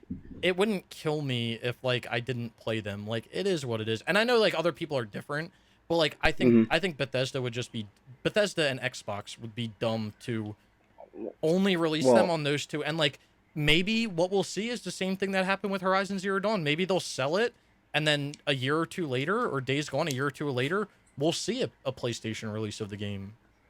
I don't Like- think so. I mean, I don't I think don't so think either, that's but gonna happen. maybe. I mean, there may be a possibility. No, I don't see that really happening. But now I lost my train of thought with this. There's always a possibility. But what I'm saying is they like I don't think they're going to sell consoles and or PCs for some of these games. Like Right. Like, I wouldn't even mind, because I know Xbox is going to put them out on Game Pass day one. We already know that. Which is stupid to me, because they don't make a profit on that damn shit yet. But I would pay the full $60, $70, like how I did with MLB The Show. yeah. Yes, I mean, Game Pass for them is stupid because they're not making money off of it. But shit, for the consumer, that shit's amazing. Well, yeah, But it's yeah, really good, They but... fucking stupid for that, but hey, it works. But how for- long can they... To me, though, you got all these brand new games coming out, and how much... You should know, Waves, how much does it cost to make I mean, yeah, but AAA game? but think about it like this: you're the consumer, right? So why does that matter to you? I think more about it as a business standpoint. Okay, but and no, that's just but no, my mind. But we're the consumers, right? Right. So why does that matter to us? It doesn't It because does. that's because It doesn't. because this is the thing It that would later on in the road, though, because if they keep doing it and they can't afford to keep doing it, then there's something. That's their issue to Yeah, deal with. yeah, I was gonna I'm say- Well, breaking then in. it's your issue, because then you didn't buy no games and you don't own those games, yeah, but that's like and then you can say goodbye to them. yeah, but that's like you going to I a don't- restaurant and like if you go to a restaurant every single night and they give out free food past a certain time, and then like 2 years later they go out of business because they're like, well, no one bought our food. Well, you shouldn't have been giving it out free then. Like that's your own True. fault. You have no Yeah, one to I blame but agree. yourself. That's true. Yeah, But- that like we're the consumer. How they're gonna make a profit off of that? That's their issue to deal with. I mean, I'm getting 1,000+ games for $10 a month. Yeah, I mean, what they should be doing is if they're gonna put new releases on there, like what they should say is you have limited time new releases on Game Pass, but you get them 50% off. Like if you have the subscription, because then they're still making money off of it. I mean, again, they're stupid. They're honestly stupid for putting brand new games on there, because guess what? The people are gonna take it for free, and then when it gets taken off there in however long, people are gonna be like, well, whatever, I played it already. Like you make the most money from your game at the launch. That's when you make the most money. You don't make it down the line. You make it initially at launch, because that's when it costs the most money. So they're stupid for giving it away for free. If anything, they should put it on there, and then 6 months later, after they make their money, they say, okay, now we'll put it on Game Pass. Right. But maybe their business strategy is, if we put it on Game Pass day one, more people will buy Game Pass because they know that that is a strategy. But how is it working for them so far? Right. As I found out, what I've been looking for their Game Pass, this is from May of this year. They have yet to pull up a profit from Game Pass. I mean, yeah, but that's what I'm saying though. Like, we're the consumer, right? Why does that matter to us? Okay, think about it if you're an Xbox fan, though. Okay, but if that keeps going, if you're an Xbox fan, you're raking it in because you're paying $10 a month, and you're getting every Xbox game day one with it. Right, like you don't own it, but yeah, you don't. Yeah, you don't own most of your games. I can put in Returnal right now, and I wouldn't be able to play it on the PS5 if I didn't connect it to the internet, because it has to download some of the game off of it. Most of your games that are disc, you don't own anymore. Because you have to download a good chunk of it off the internet. That's true. So if we're going to go on that, you don't own anything. I mean, your PS4, when the CMOS battery dies, you can't play any game on your PS4. The way that I look at it is like the same way Waves did. Like they do it to themselves, right? And if Microsoft is going to sit over here and put the new, whatever Bethesda's new game is, Elder Scrolls 6, if they're going to put it on Game Pass day one, they need to know the implications of them doing it. And guess what?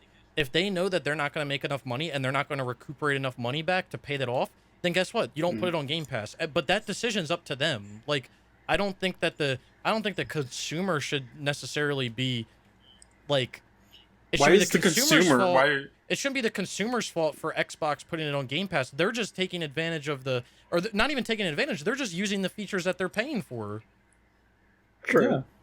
But in the long run, though, at the end of it, it's gonna fucking bite Microsoft in the ass. But then it's gonna screw over the consumer and then too. Well, yeah. If it doesn't make enough money, then I would agree. But then at the end of the day, like that shouldn't be the consumer's responsibility. That shouldn't be the consumer's responsibility to figure out, oh, is this company going to make money so I get a sequel? Like, guess what? They supported it by buying Game Pass, and it's Xbox's own fault for putting it on Game Pass and depriving the profit. That's no one's fault but Xbox's. If you want to make your profit, then guess what? You don't put it on Game Pass and people buy it. And guess what? You try to sell the games, because if Game Pass costs $10 a month and a new game costs $70, you need to sell 7 Game Passes for that game to make one physical sale of it. Yeah. What Snickle said. Yeah. I mean, it just sucks. It does suck, because I agree with you, Brian. Like, if they put a game on Game Pass and it deprives the profit, then guess what? That studio gets fucked. The consumer gets fucked. They don't get a sequel. Right. But like, we can't blame ourselves for that. You blame Microsoft for that. That's what it comes down to. Oh yeah. It's like MLB The Show. Like, it's stupid that the show 21's on Game Pass, but you have to buy it on PlayStation. Is that stupid? I mean, I guess, but guess what? Like, when you buy that day Sony still got its cut, so yeah. Yeah, but and the MLB still got their cut. Exactly. So. But like when we buy it day one, like, and I say we as like in PlayStation people, you are supporting the developer more than I believe you would on Game Pass. I'm not disagreeing with that at all. But again, that's Microsoft's fault at the end of the day. I think that's more no my one's point fault. of all this is that, like I said before, when it comes down to a business from Microsoft and then you got Xbox. Yeah. Microsoft's division should not be paying for fucking Microsoft or Xboxes because they can't keep all of money. Yeah. Pretty soon, to me, if Xbox doesn't make a profit, Microsoft in the long run should be like, all right, you guys start making a profit, I'm taking away my checkbook. Well, you have to look at, and I agree, and they have to look at it in multiple ways. Like, okay, if if Microsoft's raking in the red every single month, but they're constantly getting new players and they're getting more people to play, okay, then maybe like cost benefit wise that makes sense. Okay, we're getting more people in, more people are playing. Exactly. We're taking a hit, okay, but like people are coming in. But there has to be a point at some point where those two lines cross and you go from people coming in and being in the red to people coming in or maybe being or plateauing and now you're in the black. Like there has to be, from a business standpoint, there has to be that, or there isn't a business. And the thing that kind of sucks, but like it is what it is.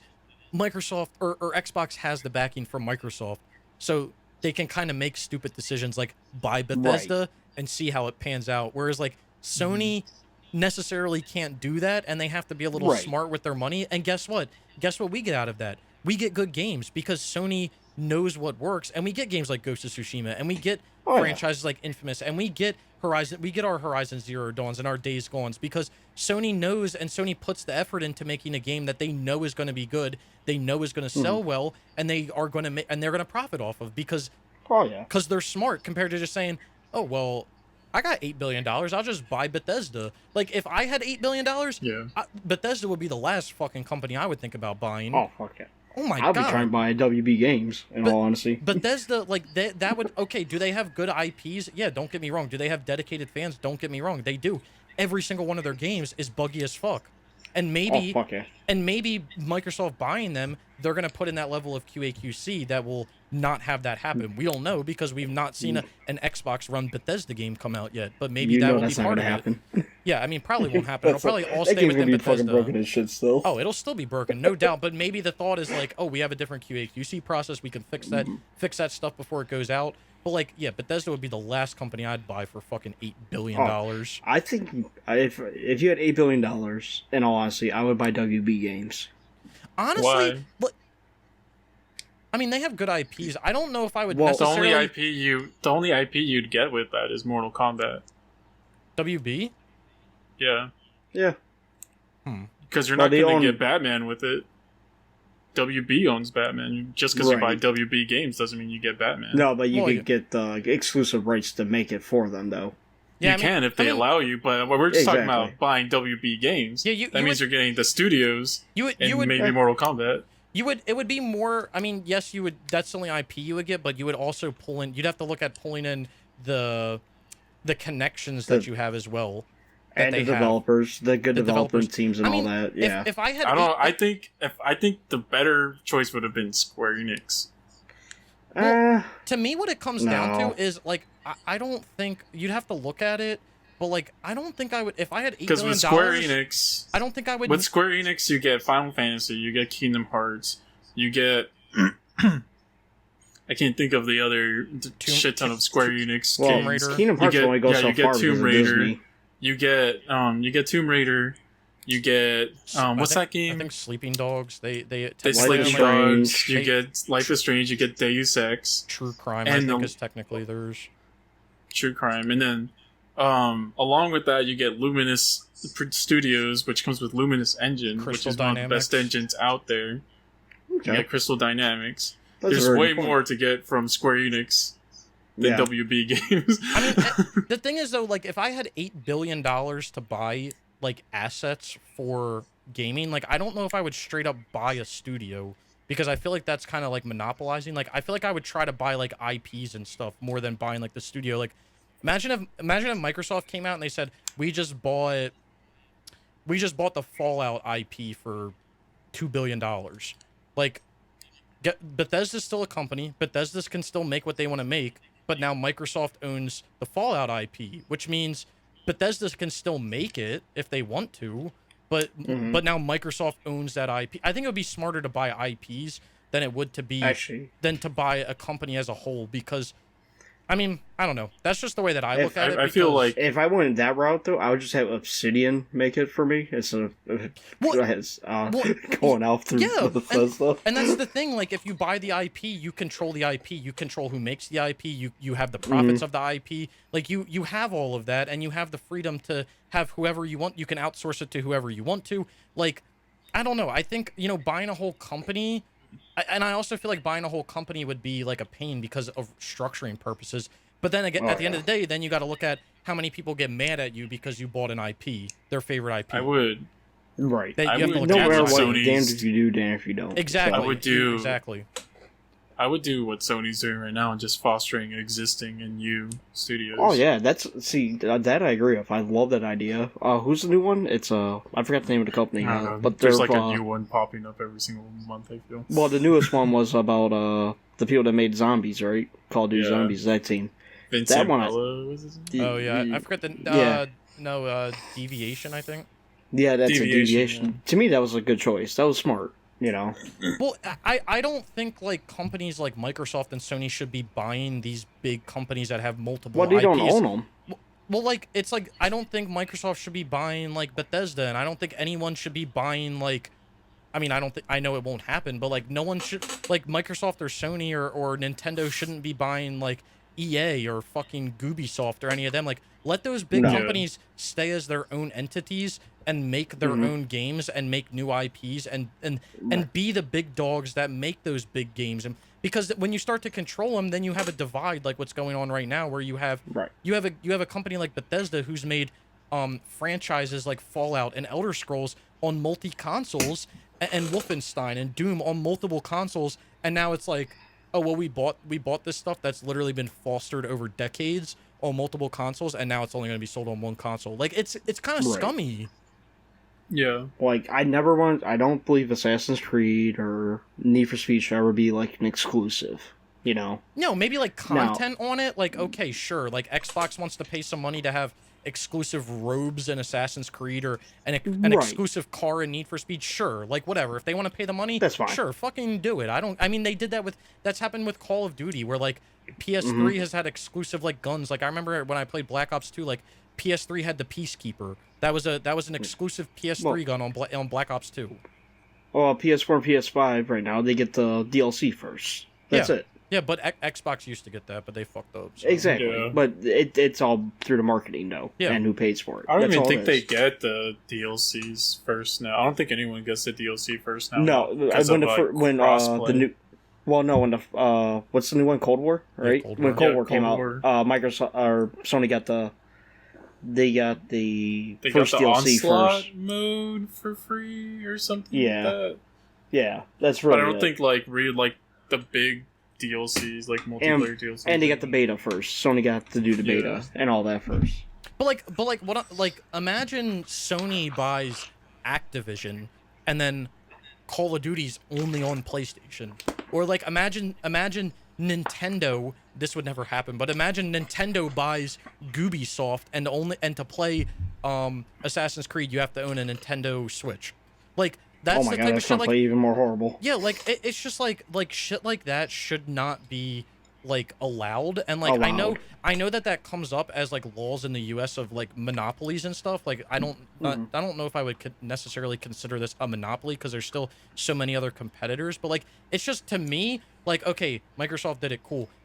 It's kind of slimy. Like when Sony does it, it's like okay, we bought whatever, Insomniac or whatever, and now we have a few of their... It's not like they're buying a whole fucking library, and a majority of Insomniac's games have already been on, or all of them have been on PlayStation, so it's not like... The only one that hasn't been on there is Sunset Overdrive, I believe. Yeah, so Fuse. And Fuse. Yeah, so it's not like Sony's out here monopolizing franchises that already exist, that have been on both consoles. No, like... Right. No, that's not true at all, and like, didn't that... Oh, that happened, I was thinking because they're talking about Sunset Overdrive 2 coming out on PlayStation, and I was trying to think. I think there's only a few franchises that have done that, where like they split and become like an exclusive on the next console. So Titanfall, but like Titanfall was like exclusive first and then both. But like one that was like everything and then exclusive one, I'm thinking off the top of my head, is like Bayonetta. Bayonetta was on everything, and then it got moved exclusive Nintendo. Bayonetta 2 and I guess Bayonetta 3 is coming out. I don't fucking know. But like that's one where it was like it was on all consoles, and then it was now it's exclusive, and like that game has a cult following. So clearly, if your game has a cult following, like people are gonna buy that console to play that game. But I don't know. That game, Bayonetta 2 and 3 only exist because of Nintendo. So yeah, it's just like I don't know. Nobody else wanted to fund the second and third game. So yeah. it just sucks. It just sucks. But, And like it is. Wave At the end said, of the day, though, it is what it is. Like that's what it comes down to. like Wave said, though, I think Sony's doing the right thing. They're not buying studios, but they're just investing in developers. Yeah, I do agree that that's the best way to do it. Like I think the best way for it to not be like slimy and to also better the games as a whole is to basically do that. So maybe not buy the developer straight out like first, Right. but like with this deviation, right? If Sony was basically like went to deviation and they're like, hey, we know what your team is, we know like what you guys have made in the past, not as deviation but as other entities, we know what you've made. We have an open checkbook, okay? You have an idea, we have the money, we want you to just make this game. We'll pay for everything. It's going to be a PlayStation exclusive. We're not buying you, but we just want to... It's almost like a test. Test them, see what they do. If the game comes out and everyone loves it, maybe they buy them after. I mean, obviously you're gonna spend more money if you give them an open checkbook and tell them to do, to make a game. But it's less of a risk as well, because you're not straight up buying them for a one-hit wonder. They did it for Kojima, Yeah. They basically gave him a studio, a checkbook, and gave him part of Guerrilla Games to help make Death Stranding. That's honestly a perfect example. It's a perfect example of the way that it should be done. And now look, there's talk about Kojima making an Xbox exclusive. And guess what? Which is fine. And guess what? People aren't pissed about it because it is what it is. It is what it is. It's Kojima. He's always let Kojima create what he wants. So I mean, again, it is what it's going to be. What it's going to be, and like. Again, I'm not getting heartburn about Bethesda games being on Xbox. I could fucking care less. But the only it is games I care about is like the Arcane games and Prey, Doom, right? And Doom. I would say the Prey only is Arcane. I would say the only thing I could care less about. I mean, I've not played like Skyrim's and I've played ESO, but like I could care less about Elder Scrolls. Fallout I think is a cool concept, but I could care less about it. I would agree with Waves. Like the only thing I care about is Doom and Wolfenstein, just because those are IPs that have existed so far in the past, and they have such a history to them that like someone could like recreate it, but it doesn't have that history backing it. So I think Fallout wasn't even made by Bethesda at first. It was made by a different company. It's made by Interplay back in the day. And then they got bought out by them, right? That's how it went? I think they sold the Fallout license, and then they got bought out by... Right. No, yeah, I think they got bought out by Bethesda, and Bethesda killed them. And then they created Obsidian. Nice. Yeah, and then that's the only reason why I was excited for the Bethesda being bought by Microsoft, because Microsoft owns Obsidian. I want Fallout New Vegas too. Yeah. I mean... That is my only request. It is what it is.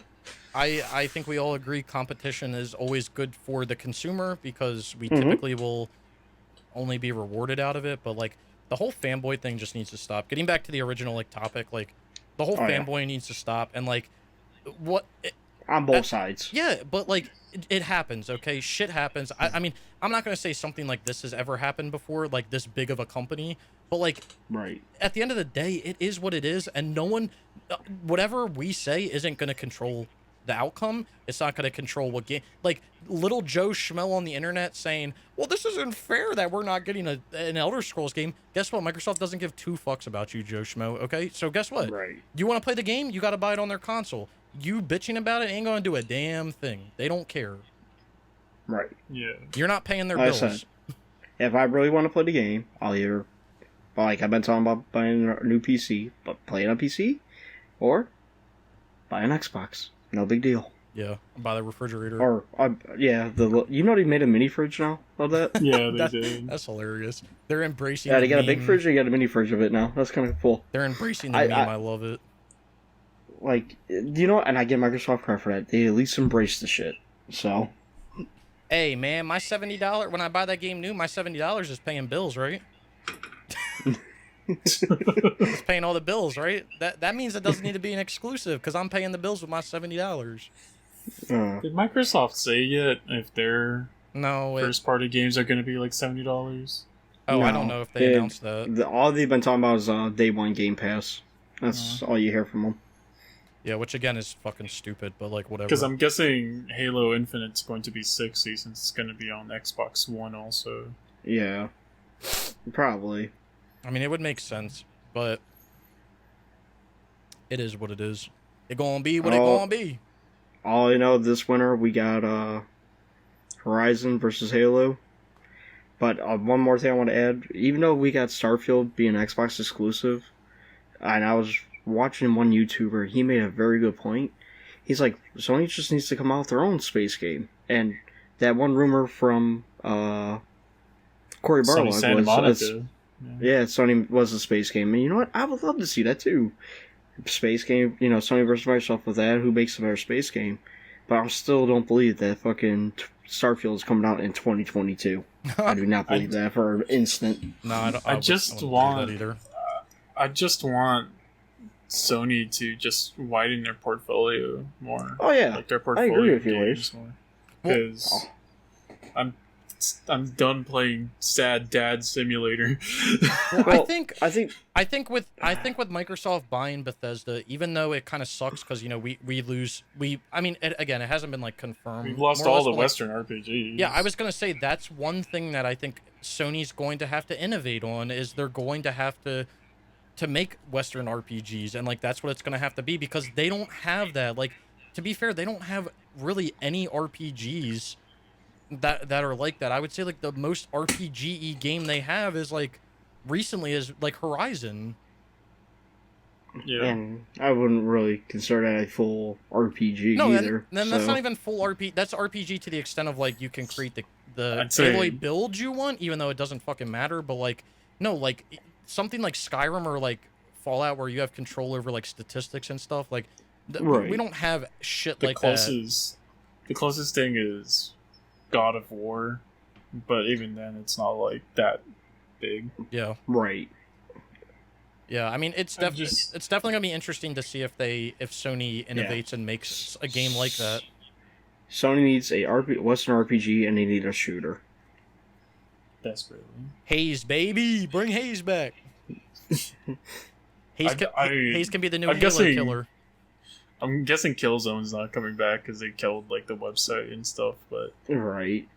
bring Resistance back, please. Hell yeah. Resistance would be Insomniac. dope. Apparently, Insomniac is like just amazing because they can work on like 3,000 games at the same time. Like, just Right. make them just get them to do Well, Resistance, apparently- please.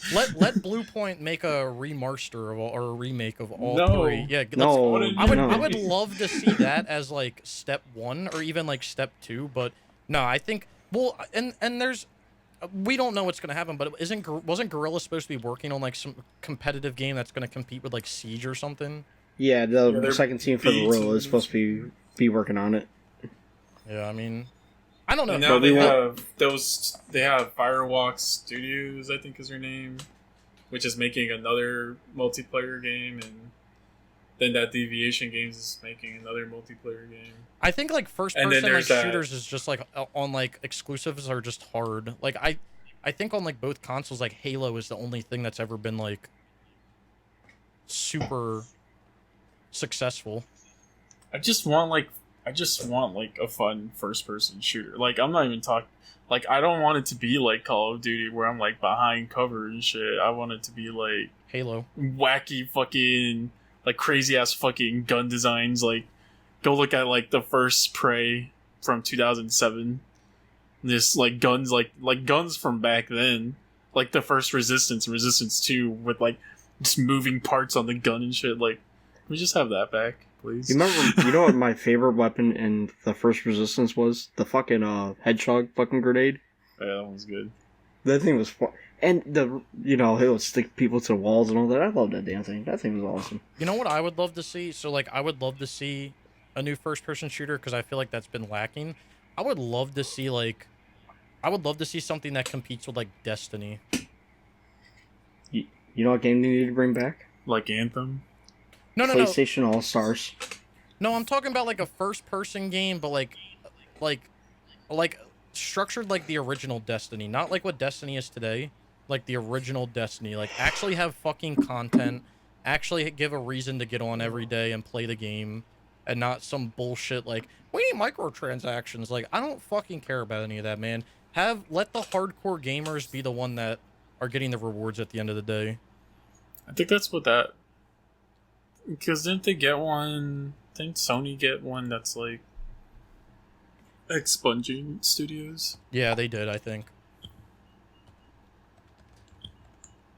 Before we end the podcast, because I know we're pulling up on a while here, a thought that just popped into my head. So as I was playing Assassin's Creed this week, I was thinking about, there was another game that I heard a while back that was supposed to come to consoles, but I don't know if like it ever will, and you're gonna laugh at me, but do you remember there being talks of RuneScape coming to consoles? Yeah. I was just thinking about it because I was playing like AC, and I was just thinking about like, because the environment in Valhalla is like cool, but I was like, it would be cool if they made like I don't know if you guys ever played like RuneScape, but like if they basically made the RuneScape universe, and it was like an open world, like third person game, basically like it played exactly like AC, but it had like, I don't know, because like RuneScape is like a it's a tick based game, so like, and you don't really, you like press a button to attack, like you click to attack, and like that's it, and you just keep attacking.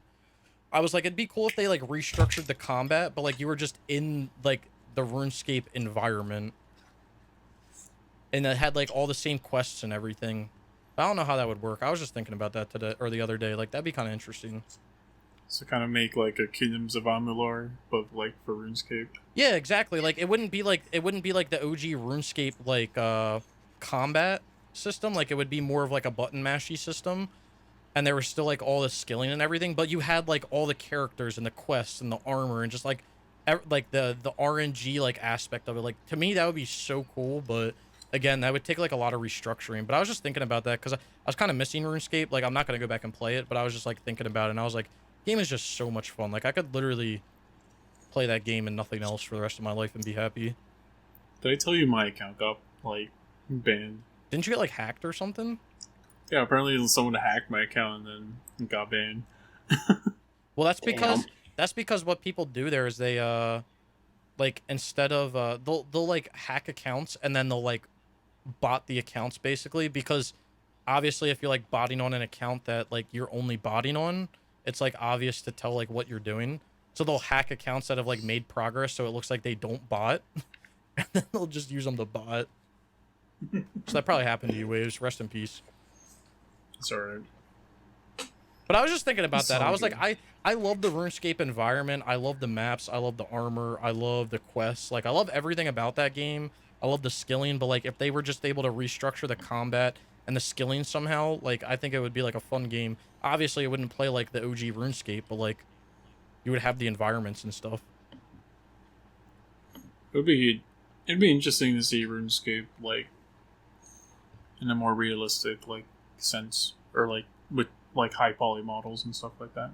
Yeah, it totally would. And, like, I feel like they could do it, because clearly they did it back in the day. They went from, like, the original combat to Evolution of Combat, I think is what it was called, and people fucking hated it. So, like, yeah, it'd be fine if they were to do, like, the tick-based to, like, a button mashy combat system on the consoles, as long as it worked. I mean, obviously, your fucking diehard fans would hate it, but I think it would be fun.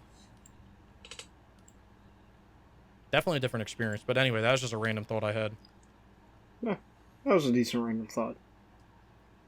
Well, we could make a topic out of it, but like we're already going on some hours right now. But like if you guys almost at 3. Okay, we'll make it quick. Okay, one game that isn't on console that you would like to see on console. I have a shit ton I would like to see on console. Well, what's your number one? I don't know. Fuck. There's so many of them. I was gonna say this one because it's the one that's more in my head because I played it kind of semi recently. It's this game called Before Your Eyes. Okay. It's pretty cool. You have no other button inputs. The only button input is you blinking. And okay. It's supposed to kind of simulate like like, you know how when you say your life kind of like just goes fast or whatever, like you just blink through life kind of or whatever. Yeah, Like flashes before life your has eyes. gone in the blink of an eye or whatever. Yeah. It's kind of like supposed to simulate that. So you're just like supposed to have a webcam on you, and you move like the camera with the mouse or whatever, and you like interact with things by blinking your eyes and stuff like that. That's And, kind of like, strange. There's like some parts where you have to like listen in on people, so you have to like keep your eyes closed like that you can hear them better and stuff like that. And that game would be cool to like bring to like PlayStation with like the PlayStation Eye camera and stuff like that. I think at least. Okay. I fuck with it. It definitely sounds weird, but I fuck with it. Then there's Dusk, a medieval, and Ultra Kill. All my boomer shooters. If I had to bring another game other than RuneScape, I would like to experience what's that game that's kind of like Chivalry but it's supposed to be better? Oh, I know what you're talking about. Yeah, it was hype like a year or two ago. Fuck, I can't. It's got a weird name, but like I would like to see that game. I like those medieval style games, even though I've never played that one that came out that's supposed to be like hyper realistic, where you can like beat the game as a virgin. But Yeah, that's that game.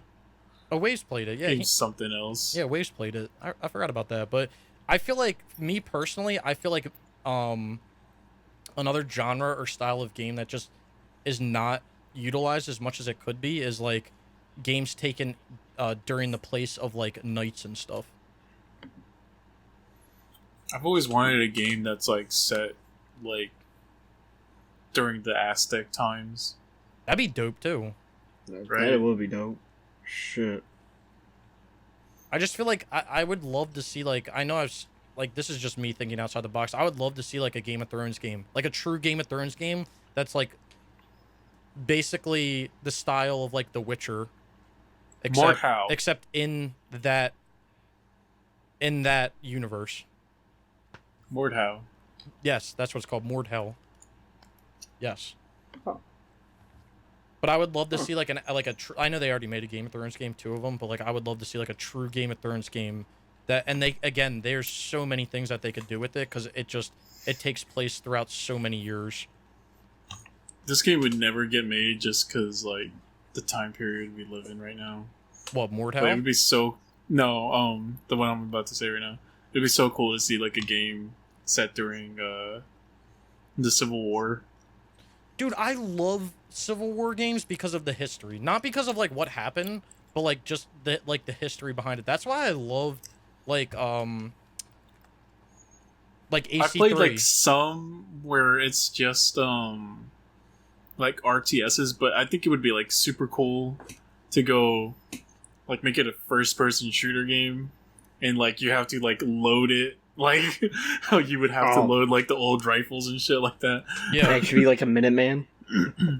yeah. I want to be the drummer boy. And then get blown away by a cannon. Yeah, my legs get taken off by a cannon. No, but like that's one of the reasons why I loved AC3, even though obviously it wasn't during the Civil War. But like I love history as a whole. But like I find that time period to just be so interesting of like when the Americas were at like the start. Yeah. A War of 1812 game or something. That would Yeah. See the White House get burned down. I hope the next AC game takes place in like medieval time. That's the time period that I feel like is just not utilized properly, or What do you enough, think I it's should gonna say. be? What time Yeah, period? It's gonna be. Yeah. I want a more AC like World War II. That's They it. had- Like They had that one DLC, but no, I want a full game, not just DLC. Let's like do a full game. I think honestly, I feel like you'd have to change like a lot of what No, AC is no, right now for I it to don't- be. I don't You'd think have to change it to like a third-person shooter. No, I don't think you have to. I think that it would be tough. I would more like to see an AC game during like World War I, because I think technology wise it would more make sense. Yeah. True. But Okay, true. they wouldn't be able to structure the game how it's structured now. because See, it would I have was to be thinking, way more stealthy.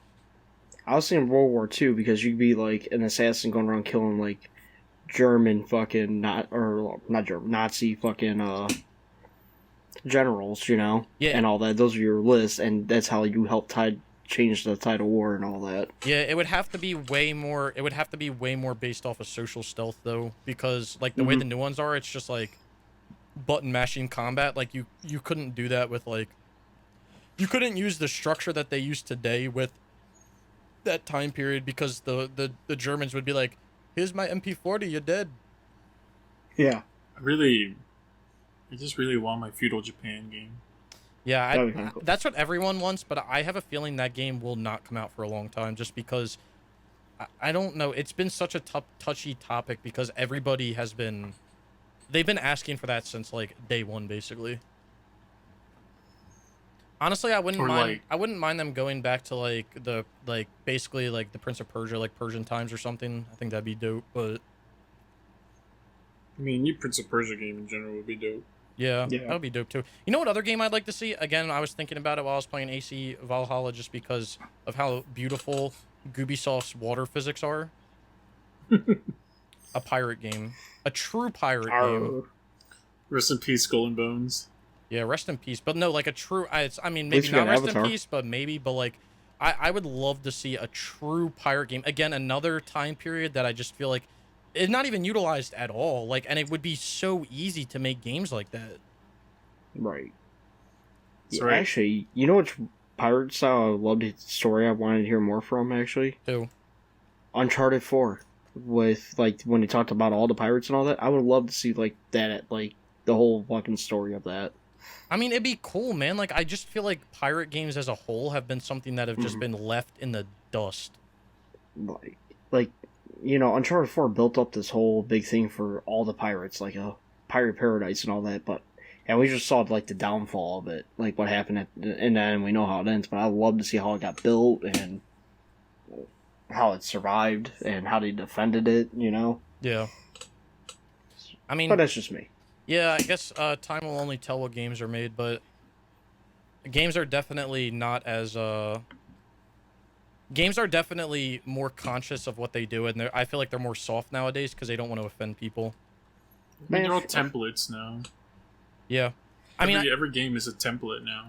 just think about this, right? Think about a game like Call of Duty World at War. Remember the intro to Call of Duty World at War?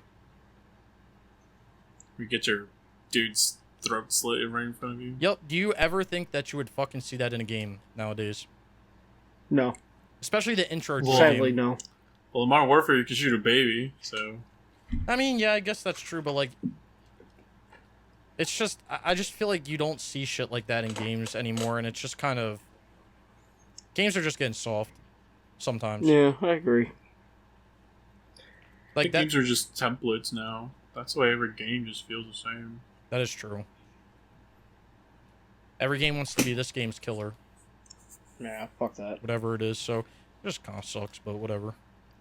All right, Okay. you guys ready And to every stop game rambling? is being made, and every game is being made for DSP. So Oh, we were gonna talk about that, but we'll end it on that note. Wait, we'll end it on that note. The fucking Sony, Yeah. whatever the hell happened today, and they showed the clip of how Sony's trying to DSP playing develop God of War. games, and they pulled up a clip of DSP playing God of War 2018, and they used my man as a lab rat and said, "You see how this player reacts here? That's how we want all players to react." So the fact that Sony's developing games for DSP makes me want to end my life. And that's how I'll end the night.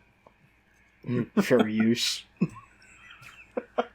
Fair use. thank you all for watching episode 29 Or of the listening. Rogue Hunters podcast, or listening. Well, I don't know. I I'm mean, Waves, some people might and be I'm, watching. I'm Waves, and I'm gonna take a shit and go to sleep. I'm gonna go take a piss on Brian. Yeah, my name's Snickle, and I'm gonna go do something. Probably piss. Beat his meat.